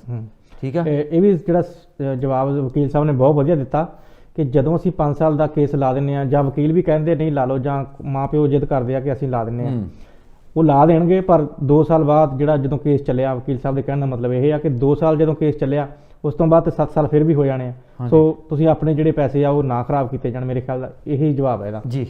ਸੋ ਜਿਹੜੇ ਆਪਣੇ ਪੈਸੇ ਆ ਤੁਸੀਂ ਨਾ ਖਰਾਬ ਕਰੋ, ਸੋ ਉਸ ਦੇ ਵਿੱਚ ਹੀ ਜਾਓ ਜਿਹੜਾ 7 ਸਾਲ ਵਾਲਾ ਕੇਸ ਆ। ਵਕੀਲ ਸਾਹਿਬ ਜਾਂਦੇ ਜਾਂਦੇ ਸਾਨੂੰ ਇਹ ਦੱਸੋ ਕਿ ਫਿਰ ਉਹੀ ਗੱਲ ਆ ਜਾਂਦੀ ਆ, ਕਿਉਂਕਿ ਬਹੁਤ ਸਵਾਲ ਜੇ ਸਾਡੇ ਨਾਲ ਕਰਦੇ ਨੇ ਸਾਡੇ ਦੋਸਤ ਪੁੱਛਦੇ ਨੇ ਕਿ ਜਿਹੜਾ ਆਪਾਂ ਐਮਨੈਸਟੀ ਦਾ ਕੁਛ ਨਾ ਕੁਛ ਬਣੂ, ਜਾਂ ਇਹ ਜਿਹੜੀ ਭਾਜੀ ਅਗਰ ਜ਼ਿੰਦਗੀ 'ਚ ਮੇਰੇ ਰੱਬ ਨੇ ਚਾਹਿਆ ਨਾ, ਠੀਕ ਹੈ, ਹਾਂਜੀ, ਮੈਂ ਆਪਣੇ ਮਰਨੇ ਤੋਂ ਪਹਿਲੇ, ਪਤਾ ਨਹੀਂ ਇਹ ਰੱਬ ਜਾਣਦਾ ਹੈ ਕਿਸ ਦੀ ਉਮਰ ਕਿੰਨੇ ਦਿਨਾਂ ਦੀ ਲਿਖੀ ਆ, ਐਮਨੈਸਟੀ ਸੇ ਇੱਕ ਦਫਾ ਫਿਰ ਪਾਰਲੀਮੈਂਟ ਦੇ ਸਾਹਮਣੇ ਜਾਊਂਗਾ, ਇਸ ਤੇ ਆਵਾਜ਼ ਚੁੱਕਾਂਗਾ ਜੀ। ਇਸ ਟਾਈਮ ਕਿਉਂਕਿ ਯੂਕੇ ਦੇ ਅੰਦਰ ਜਿਹੜੀ ਨੈਟ ਮਾਈਗ੍ਰੇਸ਼ਨ ਹੈ ਉਸ ਤੇ ਬੜਾ ਸ਼ੋਰ ਪੈ ਰਿਹਾ, ਵੱਧ ਗਈ ਹੈ। ਇਸ ਟਾਈਮ ਅਗਰ ਅਸੀਂ ਐਮਨੈਸਟੀ ਸੇ ਆਵਾਜ਼ ਚੱਕੀਏ ਤੇ ਪ੍ਰੋਬਲਮ ਇਹ ਹੋਊਗਾ, ਉਹ ਗੱਲ ਨਹੀਂ ਸੁਣੀ ਜਾਊਗੀ, ਰਾਦਰ ਬੜਾ ਬੁਰਾ ਇੰਪੈਕਟ ਪਊਗਾ। ਹੁਣ ਰੀਸੈਂਟਲੀ ਹੋਮ ਆਫਿਸ ਨੇ ਕਾਫੀ ਸਖਤਾਈ ਛਾਪੇ ਮਾਰਨਾ ਸ਼ੁਰੂ ਕੀਤੇ, ਕਿਉਂਕਿ ਬੰਦੇ ਜ਼ਿਆਦਾ ਇਸ ਕੰਟਰੀ 'ਚ, ਆਬਾਦੀ ਜ਼ਿਆਦਾ ਵੱਧ ਗਈ ਹੈ ਦੂਸਰੇ ਲਫ਼ਜ਼ਾਂ 'ਚ, ਤੇ ਐਮਨੈਸਟੀ ਤੇ ਫਿਲਹਾਲ ਕੋਈ ਨਰਮੀ ਨਹੀਂ ਹੈ, ਔਰ ਆਉਣੇ ਵਾਲੇ ਦਿਨਾਂ 'ਚ ਕੋਈ ਲੱਗ ਵੀ ਨਹੀਂ ਰਹੀ, ਵਜ੍ਹਾ ਕਿ ਨੈਟ ਮਾਈਗ੍ਰੇਸ਼ਨ ਵੱਧ ਗਈ ਆ। ਤੁਸੀਂ ਐਮਨੈਸਟੀ ਦੀ ਗੱਲ ਕਰ ਰਹੇ ਹੋ ਭਾਜੀ, ਐਮਨੈਸਟੀ ਜਿਹੜੇ ਇਲੀਗਲ ਬੰਦੇ ਵਾਸਤੇ ਆ, ਠੀਕ ਆ, ਜਿਹੜੇ ਲੀਗਲ ਬੰਦੇ ਨੇ ਉਹ ਉਹਨਾਂ ਨੂੰ ਚੱਕ ਕੇ ਬਾਹਰ ਸੱਟਣ ਦੀ ਸੋਚ ਰਹੇ ਨੇ, ਤੁਸੀਂ ਸਾਹਮਣੇ ਹੀ ਨਾ ਨੈਟ ਮਾਈਗ੍ਰੇਸ਼ਨ ਵੱਧ ਗਈ ਆ, ਤੇ ਅਸੀਂ ਕਿਸ ਮੂੰਹ ਨਾਲ ਐਮਨੈਸਟੀ ਦੀ ਜਿਹੜੀ ਗੱਲ ਹੈ ਹਕੂਮਤ ਸਾਹਮਣੇ ਰੱਖੀ ਹੈ, ਇਹਨਾਂ ਕੋਲੋਂ ਆਪਾਂ ਆਸ ਨਹੀਂ ਰੱਖ ਸਕਦੇ, ਠੀਕ ਹੈ ਜੀ। ਤੇ ਇਸ ਵਾਸਤੇ ਐਮਨੈਸਟੀ ਵਾਸਤੇ ਕੋਈ ਅਪਡੇਟ ਨਹੀਂ ਹੈਗੀ ਆ। ਹਾਂ, ਕੱਲ ਹਕੂਮਤ ਕੋਈ ਰਾਤੋਂ ਰਾਤ ਕੋਈ ਪਾਲਿਸੀ ਆਣੇ ਜੋ ਕਿ ਲੱਗ ਨਹੀਂ ਰਿਹਾ, ਕਿਉਂਕਿ ਹਕੂਮਤ ਖੁਦ ਬੜੇ ਮਸਾਇਲ ਦਾ ਸ਼ਿਕਾਰ ਹੈਗੀ ਆ। ਇੱਕ ਤਰਫ ਮੁਲਕ ਦੇ ਅੰਦਰ ਰਾਈਜ਼ਿੰਗ ਕਾਸਟ, ਲਿਵਿੰਗ ਕ੍ਰਾਈਸਿਸ ਚੱਲ ਰਹੇ, ਬ੍ਰੈਕਸਿਟ ਦਾ ਵੀ ਮਸਲਾ ਹਾਲੀ ਕਲੀਅਰ ਉਸ ਤਰ੍ਹਾਂ ਦੇ ਨਾਲ, ਜਿਹੜੇ ਬ੍ਰੈਕਸਿਟ ਕਰਨੇ ਤੋਂ ਬਾਅਦ ਜਿਹੜਾ ਇਹ ਸੋਚ ਰਹੇ ਸਨ ਉਹਦੇ ਸਾਨੂੰ ਜਿਹੜੇ ਫਰੂਟ ਜਾਂ ਫਲ ਮਿਲੂਗਾ, ਜਾਂ ਜਿਹੜੇ ਇਕਨੋਮੀ ਤੇ ਚੰਗੇ ਅਸਰ ਪਾਉਣਗੇ, ਉਹ ਵੀ ਹਾਲੇ ਨਹੀਂ ਮਿਲੇ। ਇਮੀਗ੍ਰੇਸ਼ਨ ਦਾ ਮਸਲਾ ਪੈ ਗਿਆ, ਰਸ਼ੀਆ ਯੂਕਰੇਨ ਦੀ ਵਾਰ ਦੀ ਵਜ੍ਹਾ ਤੋਂ એનર્ਜੀ ਕ੍ਰਾਈਸਿਸ ਪੈ ਗਏ, ਠੀਕ ਹੈ, ਪ੍ਰਾਪਰਟੀ ਦੀ ਮਾਰਕੀਟ ਹੈਗੀ ਆ, ਠੀਕ ਹੈ, ਇਕਨੋਮੀ ਸ਼ਰੀਕ ਹੋਣ ਦੀ ਵਜ੍ਹਾ ਤੋਂ ਉਹ ਵੀ ਇਤਨੀ ਕੋਈ ਤਗੜੀ ਨਹੀਂ ਹੈਗੀ ਆ। ਜਦੋਂ ਇਹ ਸਾਰੇ ਮੁਲਕ ਦੇ ਮਸਲੇ ਮਸਾਇਲ ਚੱਲ ਰਹੇ ਹੋਣ ਤੇ ਐਮਨੈਸਟੀ ਦੀ ਗੱਲ ਕਰਨਾ ਸਾਨੂੰ ਸ਼ੋਭਾ ਨਹੀਂ ਦਿੰਦਾ ਦੂਸਰੇ ਲਫ਼ਜ਼ਾਂ 'ਚ। ਹਾਊਐਵਰ ਅਸੀਂ ਇਹੀ ਕਹਾਂਗੇ, ਫਿਰ ਕਹਾਂਗੇ ਹਕੂਮਤ ਨੂੰ ਚਾਹੀਦਾ ਇਹਨਾਂ ਲੋਕਾਂ ਨੂੰ ਸਿਸਟਮ ਦਾ ਹਿੱਸਾ ਬਣਾਉਣ, ਤਾਂ ਕਿ ਉਹ ਵੀ ਟੈਕਸ ਪੇਅਰ ਦੀ ਮਦਦ ਬਣਨ, ਇਸ ਦਾ ਹਿੱਸਾ ਬਣਨ। ਬਿਲਕੁਲ ਜੀ, ਦਰੁਸਤ ਸਵਾਲ, ਦਰੁਸਤ ਜਵਾਬ। ਸੋ ਬਹੁਤ ਬਹੁਤ ਥੈਂਕ ਯੂ ਜਵੇਦ ਸਾਹਿਬ, ਤੁਸੀਂ ਸ਼ੋਅ ਵਿੱਚ ਪਹੁੰਚੇ, ਆਪਣਾ ਕੀਮਤੀ ਸਮਾਂ ਕੱਢਿਆ, ਤੇ ਟਾਈਮ ਦੀਆਂ ਜਿਹੜੀਆਂ ਸੂਈਆਂ ਤੁਹਾਨੂੰ ਪਤਾ ਹੁਣ ਟਕ ਟਕ ਕਰਨ ਲੱਗੀਆਂ, ਤੇਜ਼ ਹੋ ਗਈਆਂ। ਸੋ ਬਿਲਕੁਲ ਜੀ, ਨੈਕਸਟ ਟਾਈਮ ਪ੍ਰੋਗਰਾਮ ਜਿਹੜਾ ਸਾਡਾ ਇਹ ਆਊਗਾ 2 ਵੀਕਾਂ ਬਾਅਦ, ਸੇਮ ਪ੍ਰੋਗਰਾਮ, ਸੇਮ ਲਾਈਵ ਸਵਾਲ ਜਵਾਬ, ਇਮੀਗ੍ਰੇਸ਼ਨ ਲੀਗਲ ਟਾਈਮ ਦੇ ਆਪਾਂ ਹੋਣਗੇ। ਇਸੇ ਪ੍ਰੋਗਰਾਮ ਵਿੱਚ 7 ਤੋਂ 8 ਲਾਈਵ ਹੁੰਦਾ ਜੀ ਸੈਟਰਡੇ। ਸੋ ਉਦੋਂ ਤੱਕ ਸਾਨੂੰ ਦਿਓ ਇਜਾਜ਼ਤ। ਸਤਿ ਸ੍ਰੀ ਅਕਾਲ। Thank you.